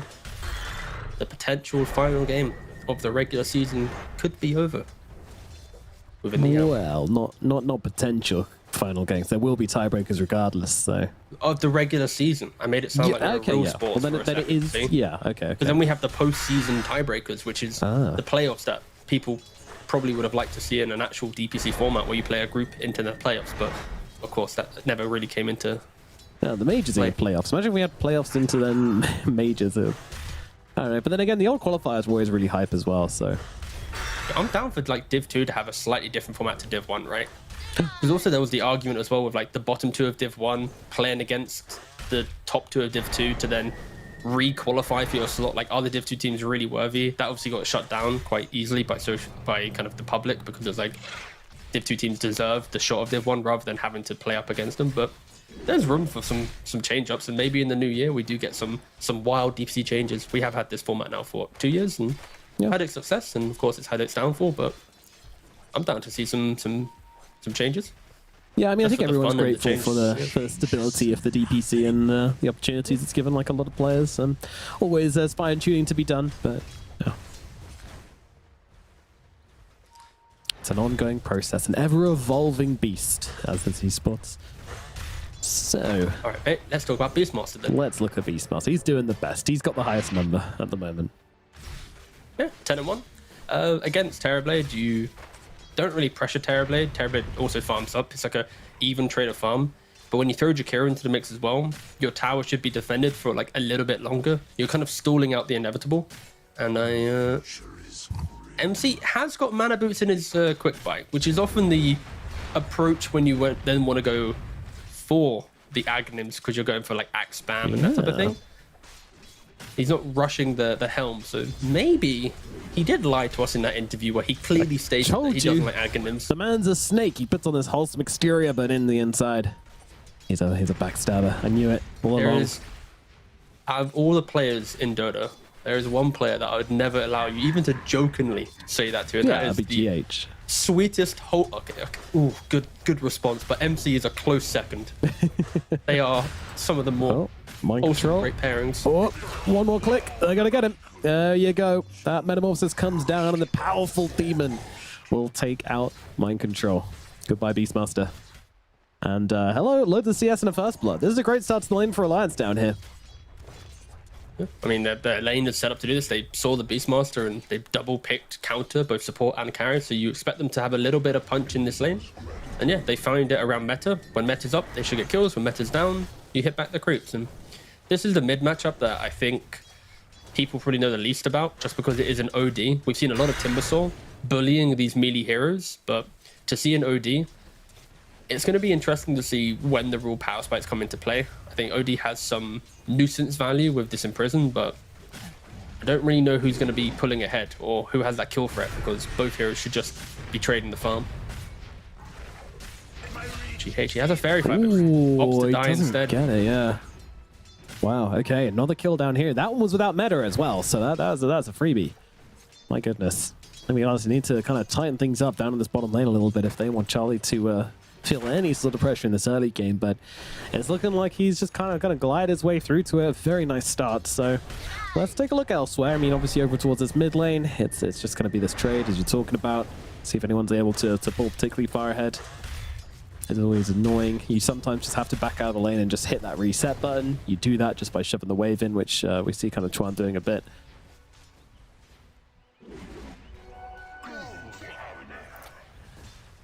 How close is Mikey to 6? Okay, it's not that close yet. I mean, I don't even know what the build is on OD anymore. I don't know if you take ulti at 6, but I imagine if you have like crap tons of Astral Imprisonment stacked up, then you probably just try and go for it. But yeah, we'll see.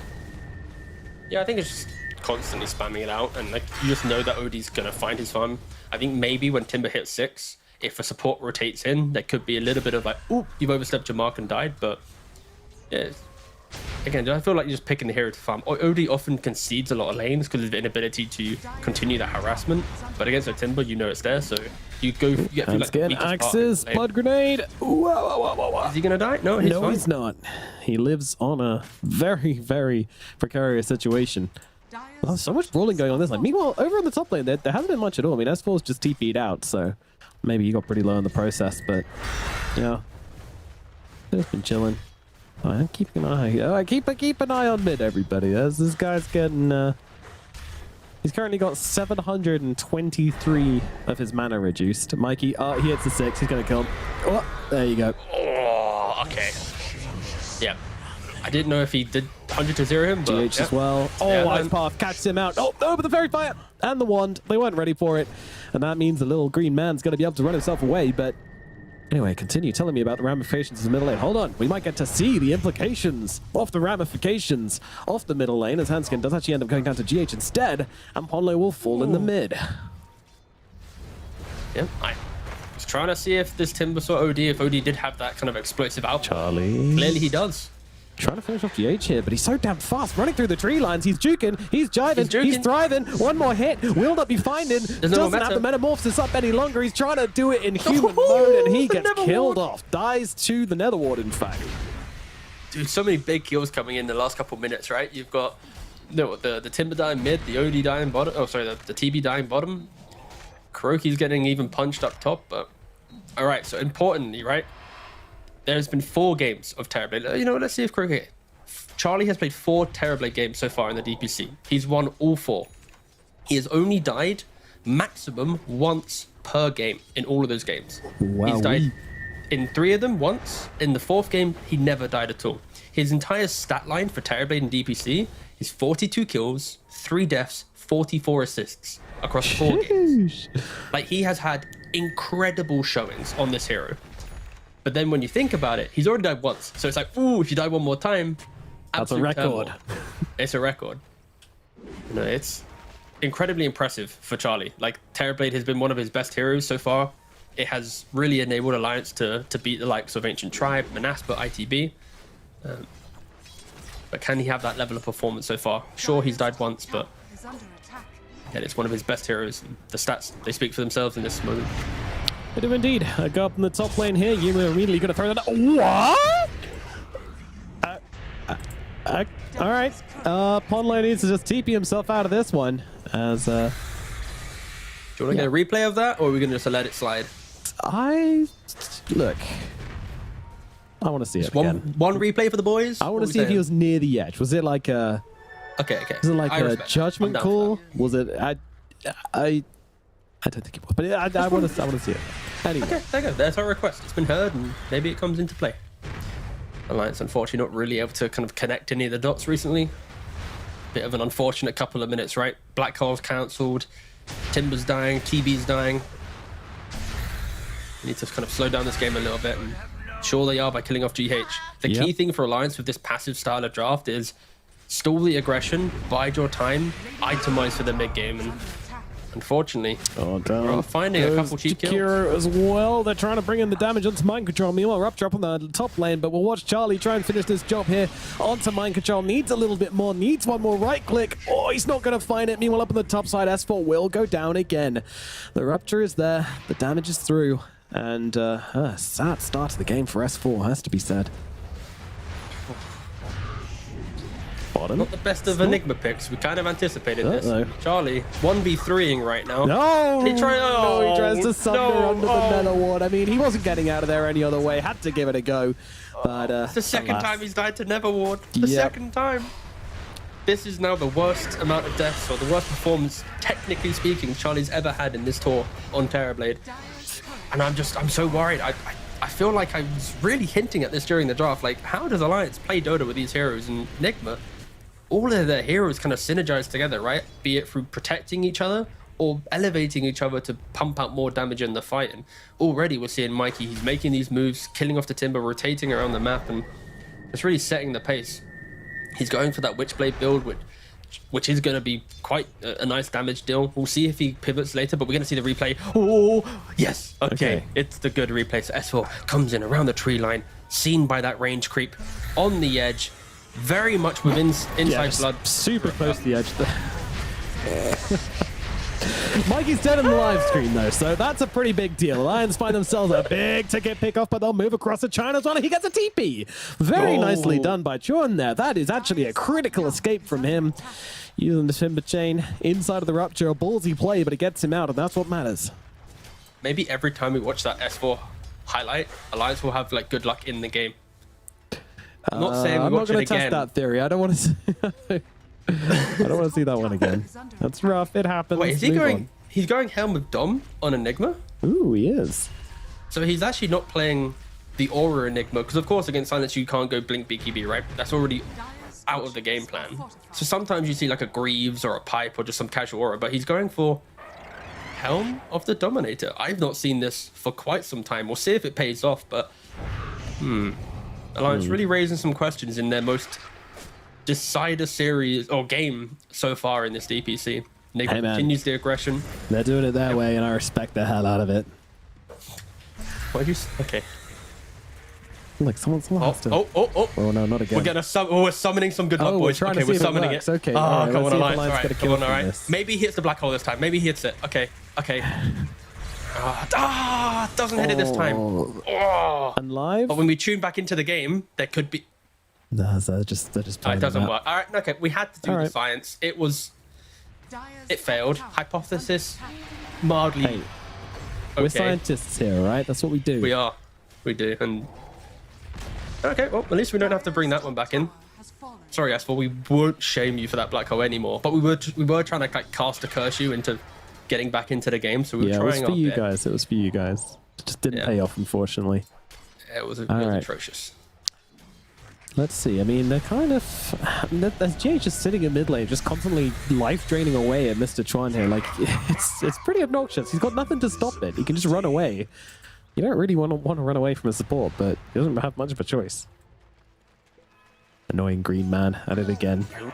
I really hope MC's doing the interview. If they were to win, of course. Alliance can still win it. But if they was to do the interview, we're going to have to grill him on this Ags, because he's going for it. He's got the point booster. Yeah. He's got the Vanguard. You lied to us. That's a great way to start an interview.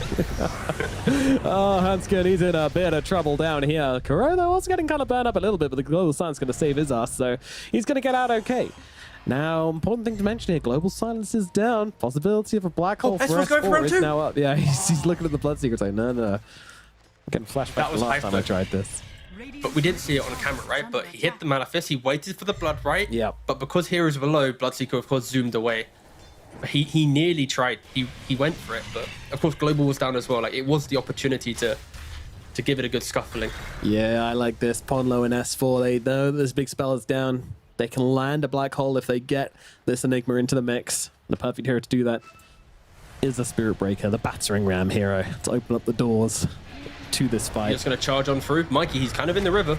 Absolutely is, yeah. No response from Mikey. No Astral Imprisonment coming out at all, really. S4 is just sitting here. I mean, he's going to go for the black hole. Does manage to catch out Yuma. Mikey gets out the other side, but he's holding back the support. They need to bring down this OD, and they don't seem to have the damage, and S4's going to go down again, as well as Chuan. Oh, no, it looked like it could have been amazing, but instead it is an absolute disaster for the side of Alliance. Can they keep this middle tower alive? I'm not sure they can. He just missed a black hole, as simply as it put. He was inside the imprison. He was trying to go for zoning. more. And now Ponlo runs in as well. And zoning, black holes aren't going to win you this game. And unfortunately, S4 with now the second blunder of the game on his Enigma. And this is not a game where you can miss black holes. Without that, then their kind of big team fight and kind of punch back in this mid game, it's all around that spell. It's so difficult, and unfortunately, we're not really seeing S4 connect on it. He's also kind of falling behind on net worth. The only core to be doing well on Alliance is Charlie on this Terrorblade. Timbersaws had to soak up the aggression. Enigma kind of playing catch up. Gotta feel bad for them. They're not really just executing right now in such an important game. Like, to give context, yes, I can see why he's trying to min-max that. He's trying to catch the TPs whilst in hitting the OD, but in that scenario, why would you not just go for the OD? Get that kill, prevent the Sanity's Eclipse, and just progress the fight after. You might get hit by a blood rate halfway through, but you'll at least secure the kill. So in the heat of the moment, S4 trying to just do too much, and I can see why they feel like they're behind. They are behind. Once again, Enigma take that in their stride and continue to accelerate the game in their favor. Charlie, you got to do so much work, my boy. You got to do so much work this game. I mean, I could see it. You know, Charlie's had some amazing games. Definitely a standout performer for the side of Alliance, but they're coming in for Chuan again here. They're looking for the Timber Saw. He does have this Timber Chain available. I'll see if he can get it. He needs to be long. It is long, and there's a lot of tick damage through it, but it won't be enough. Chuan will at least survive the assassination attempt in the middle lane this time around.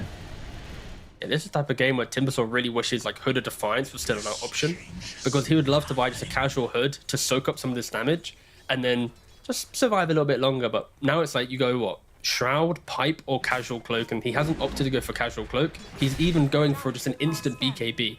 And he's got Mana Boot, Kaya, BKB in his Quick Buy. Global Silence coming down. They want to try and keep their Bloodseeker alive here, but he gets bashed. Oh, but the disruption comes in from Mikey as well. S4, does he have anything to throw into this? I mean, no black hole available, and Yuma's just going to be able to run himself out. Raw kill onto Ponlo. They'll keep Yuma alive at all costs. Is it worth it? I mean, it depends what S4 can do with this next black hole, then, because it's going to be off cooldown, and there won't be a global to counter it out. But again, he doesn't. He didn't roll the Spirit Breaker. I'm sorry, but he didn't roll the Spirit Breaker, right? He rolled just to kill off the Eidolons to provide the pushback to give Mikey Yuma just enough time to disengage. Oh, that's pretty lit. That was such a 5-head roll from MC. No, absolutely. Sorry to jump in that one, but I had to highlight how that's awesome important. it was. Yeah. Chikiro being cooked up a little bit here. Gonna try and slow down Mind Control's advance. Mind Control, he's only got eyes for one man here. He says as far as he's like, hello, you handsome man. He's just gonna stay right on top of him with those drums banging away, but the rest of them are kind of coming in to assist out here. Chuan's in on this as well. Enigma getting very low indeed, trying to hide inside the trees. I mean, maybe can respond with something here as Kuro. They've poured a little bit too much onto this fire here. S4 just gonna go on TP him. Well, this one, my job is done. They didn't kill him. He juked around the trees very nicely, and Enigma lose 2 heroes because of it. But Enigma are done. They're looking at this right now. They're looking at Chuan, and Chuan, he doesn't have much of a response. He's actually just going to get cooked.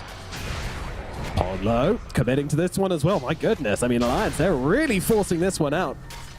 Surely there's no way they actually make this fight work. A nice little ice path coming in from Hanskin from the sidelines, but no, Alliance, they will pull the plug on this one, and they'll back themselves away. Yeah, you got to disengage there. Of course, meta soon expiring. You don't really want to try and commit that. Like, you just got a nice pick off. Don't overplay your hand and continue the engagement to give away even more kills. I think good for Alliance at least to identify when Enigma was overplaying. Easily when you're behind, you can feel like you just don't want to take any fight, but still, the game is in Enigma's control to do as they wish. And as they wish, they want to go to Roshan. Dire's middle tower is under attack. Radiant's bottom tower In we is go under to attack. that pit. The big boys slapping away at it. The little boys chasing everybody else away from that pit. Dire's middle tower has fallen. And this will be a free Aegis full side of Naked Galaxy. Mikey's going to grab this one. This OD now with Blink Dagger, Witchblade, and an Aegis, so he can go as aggressive as he wants. I feel so good to get the Aegis with this build, by the way. Like, when you just, like, ignore BKB, ignore Hurricane Pike, just go Blink, Witchblade, and get a BKB with it as well. It feels amazing. Yeah, for sure. It's also positioning, right? Because now S4, who's been struggling to hit his black holes, now even if he does hit a black hole with global down, any minute you just blink, boom, imprison, that hero is now saved as well. So it's a lot of save inside Enigma's lineup and a lot of single target style stuns, right? Be it the Ice Path, the Spirit Breaker charge lock on. Black Hole kind of you expect it to be on one hero in this game due to the fact he doesn't have Blink. So even though it's a big spell, kind of single target in some essence due to the draft.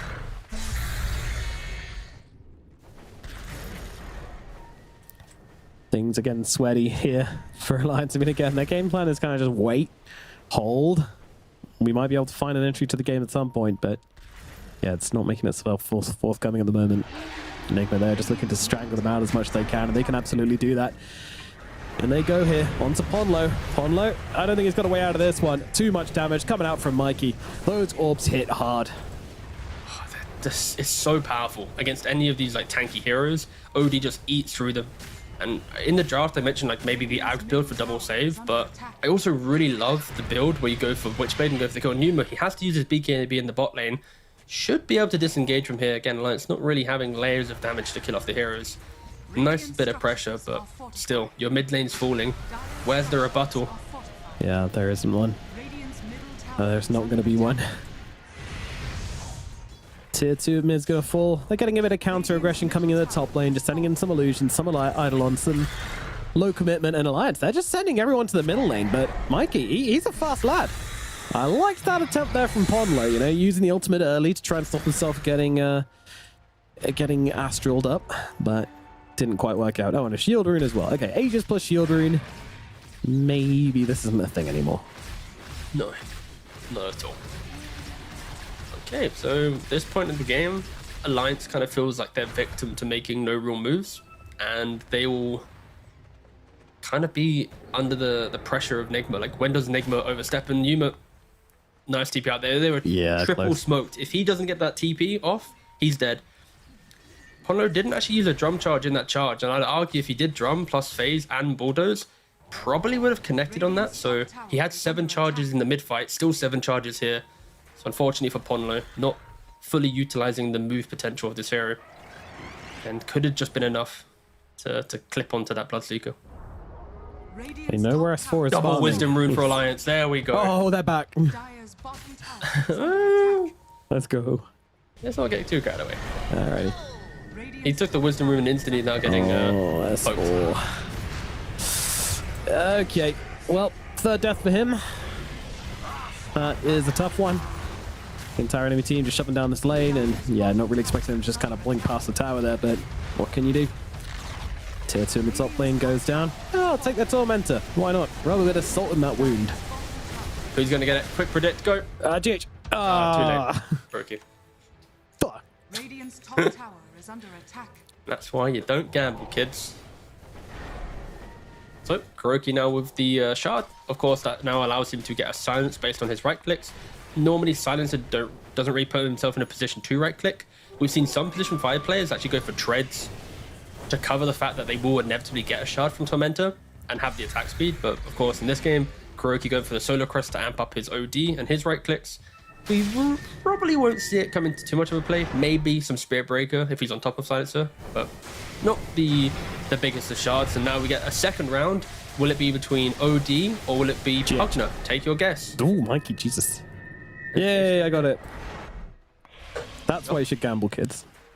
Because of 50-50. Feels so good when you get it right.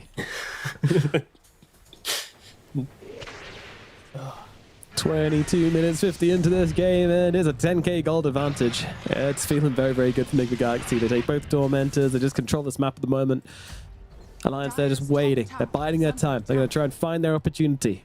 I mean, Charlie, he does have the money, but can he do it all by himself? Obviously, there'll be a little bit of a help coming out, but I mean, not so much from S4. I really don't know what this Enigma can contribute to these team fights. Other than Right space now, on the map is really like all he's given. He had nothing. I think right now S4's best participation will be getting his home with the Overlord, being in proximity to Charlie with the Vlad's aura, and just providing like a cheap stun. Like, play inside my Midnight Pulse. If he gets a black hole off, that's just because Kuroki maybe threw out the global too early. But I would be surprised if S4 had direct impact into the fight and more kind of just through his existence. And that's only because he's had a really rough start to the game and also not the best entry when opportunities arose. And often Alliance in this position, when Charlie has the farm, they will at least find one fight, right? Charlie, as a carry player, will normally be able to dictate the squad into one engagement that can go well. Issue is, with TB, meta gets used. Often the next fight after in that window, Here we go. it's kind of hard to fight. And Chuan already half HP Bloodseeker. He's Why gone. such a great counter. Yeah, instantly deleted. Yuma just cuts through him and even chasing the rest back as well, just making sure they are absolutely getting this tier 2 tower uncontested by the side of Alliance. Without their Timbersaw, there is no chance of coming up to this one. So once again, you know, just kind of looking at those counter map plays coming out from S4, just shoving those Eidolons up to the top side along with the Helm of the Dominator creep. Radiant's bottom tower is JH there just going to stick a straw in it and gobble it up for himself. Yeah, I still guess they restarted, but down at bottom, Podlo's going to die as well. Nope. Oh, it's actually in the mid intrigued to lane. know why- Wow. It's just a Look solo at kill. S4 real quick. Deaths are occurring, but I'm intrigued to know why S4's locked his Helm of the Dominator right now, not completing the Helm of the Overlord. I honestly have no idea if there's some like that's not a super money tech creep. here. No. Because he also, whilst he had Helm of Dom, his creep died to the tier 2 tower. He then recast it whilst having the lock. Yeah, heroes are dying right now, that's fine. But I'm really, Here we okay, go. he just, He's he summoned now it. just unlocked it. Yep. And he just, okay. He's been roared. He's going to die. The drums are drumming. And S4 is a dying. And it's going to be the fourth death for S4. I was honestly hoping there was some like revolutionary tech that we weren't aware of, but no, he was just holding on to it. And yeah, died. I feel Alliance, like if they he's show on the picking up map, they something are there, gonna- but I don't know what it was, yeah. Maybe he just wanted to wait for the right ancient creep to be found. And does it unsummon your regular Helm of Yeah, the yeah, I believe so. Helm Yeah, yeah, creep? it does. Okay, so Yeah. Radiant's I guess that makes sense. Range. I'm really clutching at straws to talk about Alliance, by the way, as you can guess. Nigma, of course, in the driving seat, have no real cares. Move around, kill heroes, do what they want. And yeah, we're yet to really see Charlie enter an engagement. That is because he knows that if they take one bad fight, this game probably will end due to the Beastmaster factor. And Alliance, they've spent the last 16 minutes just throwing bodies down lanes in the hope to push out waves. Of course, Charlie has been farming quite nicely. 14,000 and a half net worth. Very close to this Bloodseeker, who's had a very free game. The point is, at what point does Terrorblade become strong enough to even entertain a fight? There's global, there's imprisons, there's decrypt turnarounds, raw. It's like, it's not the easiest entry for a Terrorblade to just say, this is my fight. Radiant's courier has been killed. He needs someone to go in and make that vision for him. You know, he needs someone to kind of play around a bit and then give him that information. That'll be, of course, Twan's job. He's had a rough time, though, and this OD just eats through him right now. As does the Bloodseeker. They have no hesitation in rupturing him up. Such a terrible hero to be ruptured on. It's No, it's a hard game. Look at his build. I said he was going BKB. I didn't know if he was going to hold true to it, but he went for Mana Boots, Kaya, BKB. Ignoring the cheap items, of course. Like, this is when you know the game is absolutely rough for this hero. Yep. He's having a tough old time. Alliance just trying to poke into this triangle. I say, come on, leave us a triangle at the very least. There we go, see. Well, they do actually relent and head themselves back a bit, but they're kind of playing around this ward. They're huddled at the moment. Yeah, smoke up. Smoke back. S4, no, run! Roars out, mind control, and gets straight on top of him. The global science is down as well. They'll take care of S4. He's got the buyback, though. There is potential here. It's Charlie bashing into Yuma. Yuma trying to finish off Chuan, trying to go for the TP. Not going to happen, though. The Terrorblade is dead as well. S4 trying to find the moment here. He's going in. In comes Black Hole out onto the Bloodseeker. That doesn't seem to be the damage, though, as Mikey comes in around the sidelines. Charlie, he needs to finish Yuma off. Cannot do so. Yuma just runs away. However, nice stun out from Handskin here. Is it going to be enough? Mikey taking so much damage. The Macropier, is it going to take him down? Looks like Mikey's going to survive. And both the big cores make it out on the side of Nigma. Charlie, he just couldn't finish the job onto either of them. So close, though. It was just not enough damage, and of course, Nigma, they keep each other alive, and S4 valiantly tried to go for the buyback into quick Black Hole, but Mikey in position to remove that threat relatively quickly. And Alliance, that was the fight we were anticipating. The TB enters the game, you've got Manta, you've got Skadi, your Dragonlance, this is it. And unfortunately in their draft, they don't really have any dispels to deal with Nigma. They have no way to protect Terrorblade outside of throwing bodies in. And maybe if S4 could get a Lotus Orb at a later stage in this game, that could be helpful. Take away global, prevent ruptures, you know, maybe eat through a raw, just something, because Charlie is your fountain of damage, everything. And if he can't stand and click, then it's impossible. And of course, Nigma instantly into the Roshan pit. I'm also raising a couple question marks for Alliance there. They saw the entirety of Nigma in their high ground, kind of contesting Hanskin for that initial D ward, but then they opt to kind of run deeper away from their own vision whilst behind, in the hope to then find something with S4 leading the charge into a global. It feels like Alliance are just playing a little bit sloppier today, or at least in this second game. They played some beautiful donut in the last couple of series, but the inconsistencies are now shining. This is quite a struggle of a game too. Yeah, I mean, what you want Chuan out front when you go for those plays, right? Yeah, Spirit Breaker or Timbersaw just to, you know, soak up some stuff at least. But well, he's going to be in the front of this one, but yeah. This isn't the fight they really want to be taking. Once again, going for the Timber Chain TP, not even going to remotely survive that one. 2 heroes dead. Enigma Galaxy, they're knocking on the high ground right now. Alliance, I just don't think they have an answer. Metamorphosis is still down for 10 seconds, even when it's not. What are you going to do? Like, they've got an Aegis, they've got a Cheese, they've got damage for days, control out, global silence is just feeling absolutely hopeless. Ponlo running on through, but the top lane of Barracks is going to fall. And by the way, they have no tier 2s up, so if you don't stop Nigma here, they are going to mega you. There is not much to stop. They're dead for 40 seconds Jakiro, 22 seconds Timbersaw. Like, you have Beastmaster, you have Bloodseeker, plenty of attack speed, plenty of damage. They're just going to eat through these buildings. Sure, like a fortification might delay the inevitable, but 2 racks should fall at least. Ponlo maybe half. Oh, there's no creeps actually. I take it back. Ponlo doing all right, actually.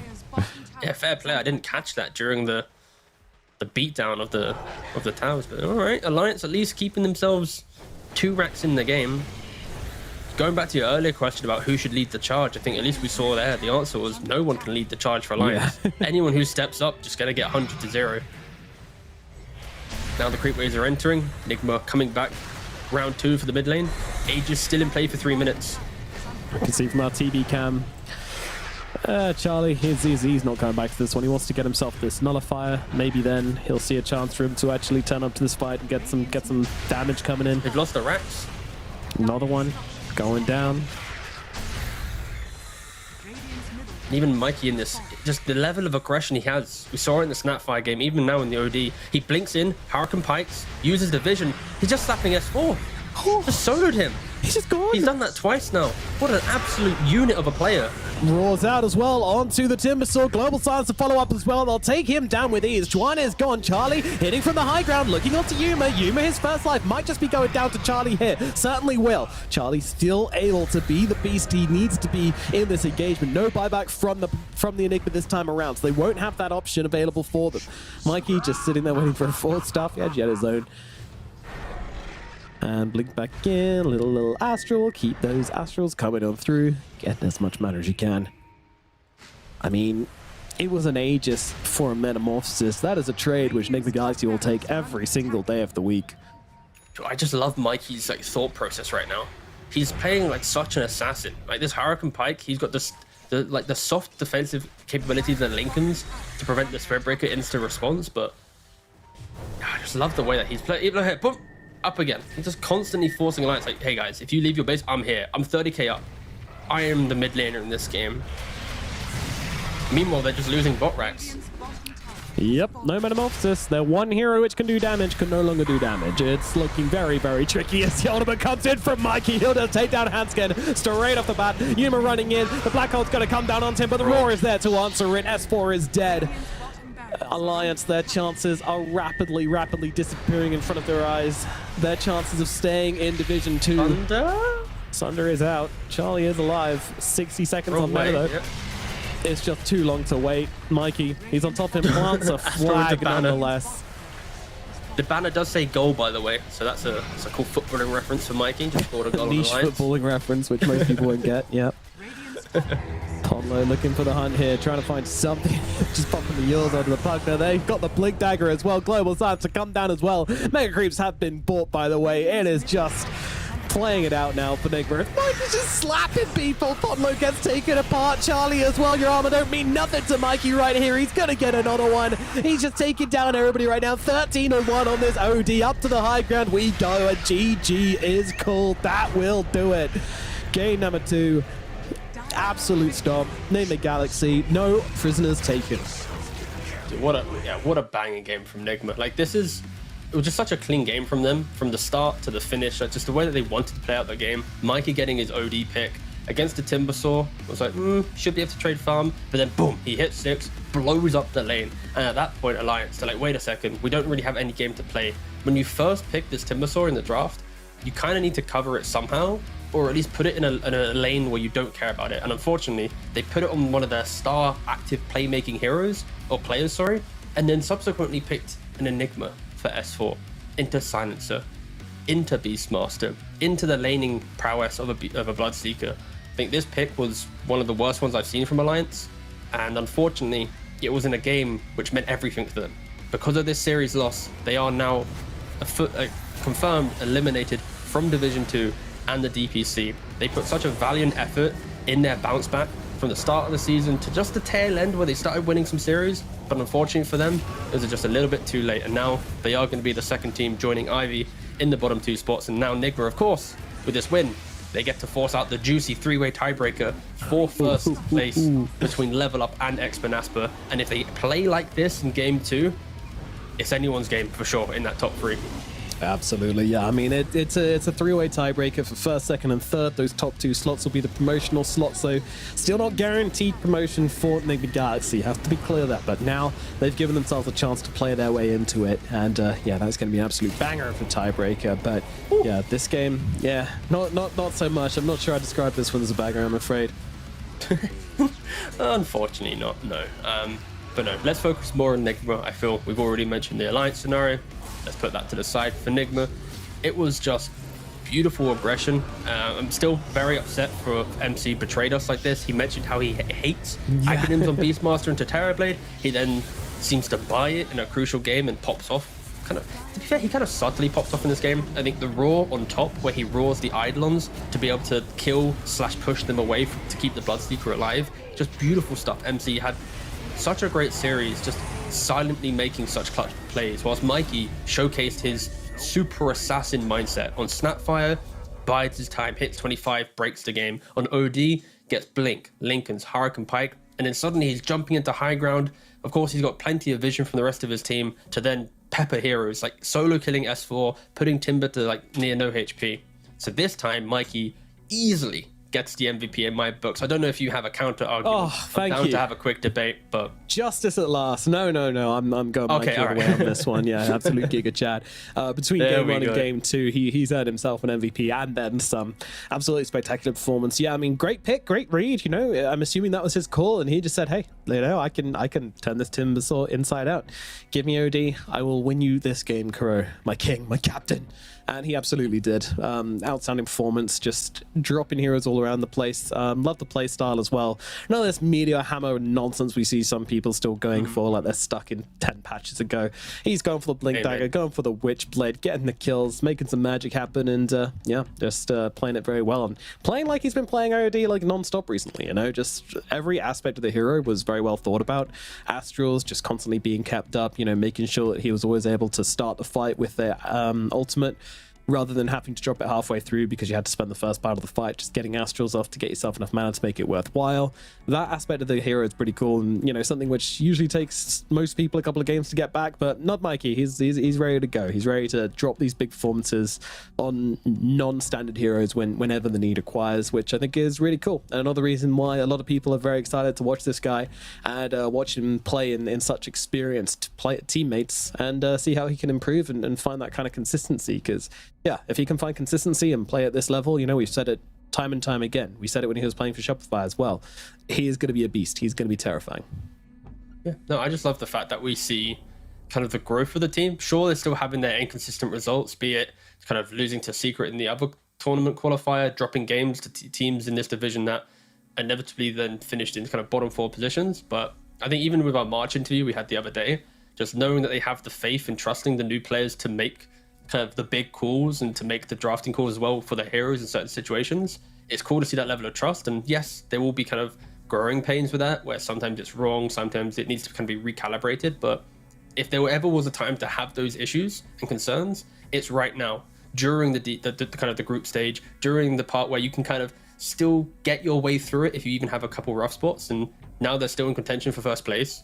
They're going to have plenty of time to deal with their kind of problems potentially before the big kind of TI qualifiers. And yeah, they should be a worthy contender of getting their way through it and, punching themselves in potentially. I don't want to get carried away, but Yep. it's not as if they're a Div 2 team where you're like, nah, there's no chance, right? It's, of course, a team with some prestige and slowly getting to the point where they are playing to the prestige of the name. Yeah, of course. And of course, Nigma, they get the victory, which means we get to have a chat. And today, we're going to be speaking to Mr. GH from the side of Nigma Galaxy. GH, hello, and how's it going? Good evening, guys. It's going good. We just won, so I'm pretty happy. Yeah, as you should be. I mean, great performance. I mean, I want to know kind of what was Mikey saying, especially in the draft? Was he calling for this OD and just telling you guys straight up, like, I'm going to own this lane, I'm going to own this game? Or was it a bit more kind of more of a discussion than that? I think the way the draft goes is that our captain and our coach decide on everything, and then Mikey comes out and says, I want this hero, and they give it to him. So wherever Mikey wants, he gets. I love that. All right. Well, I mean, that was a huge win. Obviously, you've got some big tiebreakers coming up now. I mean, have you already been thinking about that? And what's your approach going to be to level up and Manaspa? Honestly, we were just focused on the game today. We really wanted to win, and we got that. So we're pretty happy. We're going to chill a bit of time, and then we're going to see what to focus on for the next series. All right. Awesome stuff. Tigov? Sure. Are you guys back in your European bootcamp right now, or are you still based in MEA from your previous qualifiers that you had to play? At the moment, we're based in Abu Dhabi, in the UAE. So Okay. we're playing from there. All right. Okay. Sure. So still kind of battling ping a little bit, but clearly it's not an issue. And I have a really important question. So we interviewed Mind Control, right? And we asked him about Beastmaster agonyms at the very start of the tour, and he said he hates it on Beastmaster against heroes. He thinks it's a bit overrated, and against Terrorblade, he wouldn't buy it. But in this game, he bought it against Terrorblade. So what in the last 2 weeks has changed his perspective on this item and on the hero? Did someone tell him about it? Did someone have to convince him? Like, why is he, lying to us in the interview? I feel betrayed. Well, first of all, MC is a big liar. That's first. No, I'm just messing with you.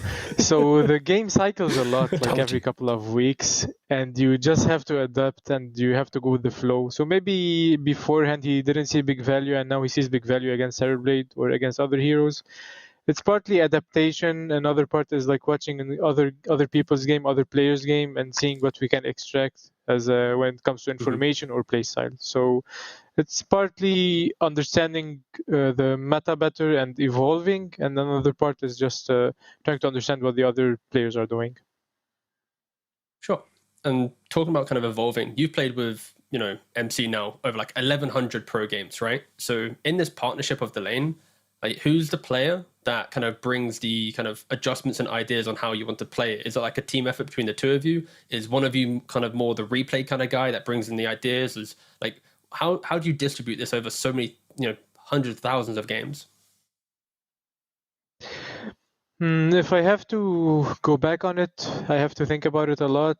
I believe it's usually me trying to follow his lead because I trust MC. I believe in him a lot, and I think he's one of the best players in the world.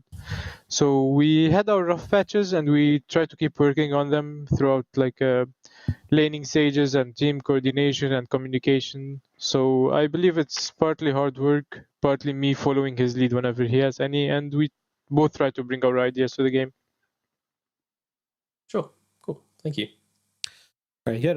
So kind of regarding that and kind of going on that, what would you say, from a team perspective with Nigma Galaxy, what would you say has been your biggest struggle this year, and how have you overcome it? Because, you guys are looking great in your last few series here in the DPC, at least. Truly, I believe our biggest struggles have been knowing what to focus on in our practices. I believe that we need to find the true things to focus on, whether it's watching replays, playing pubs, strategy, execution, anything that comes. I truly feel that it's the finding the correct thing to focus on and just going really hard at it and working hard.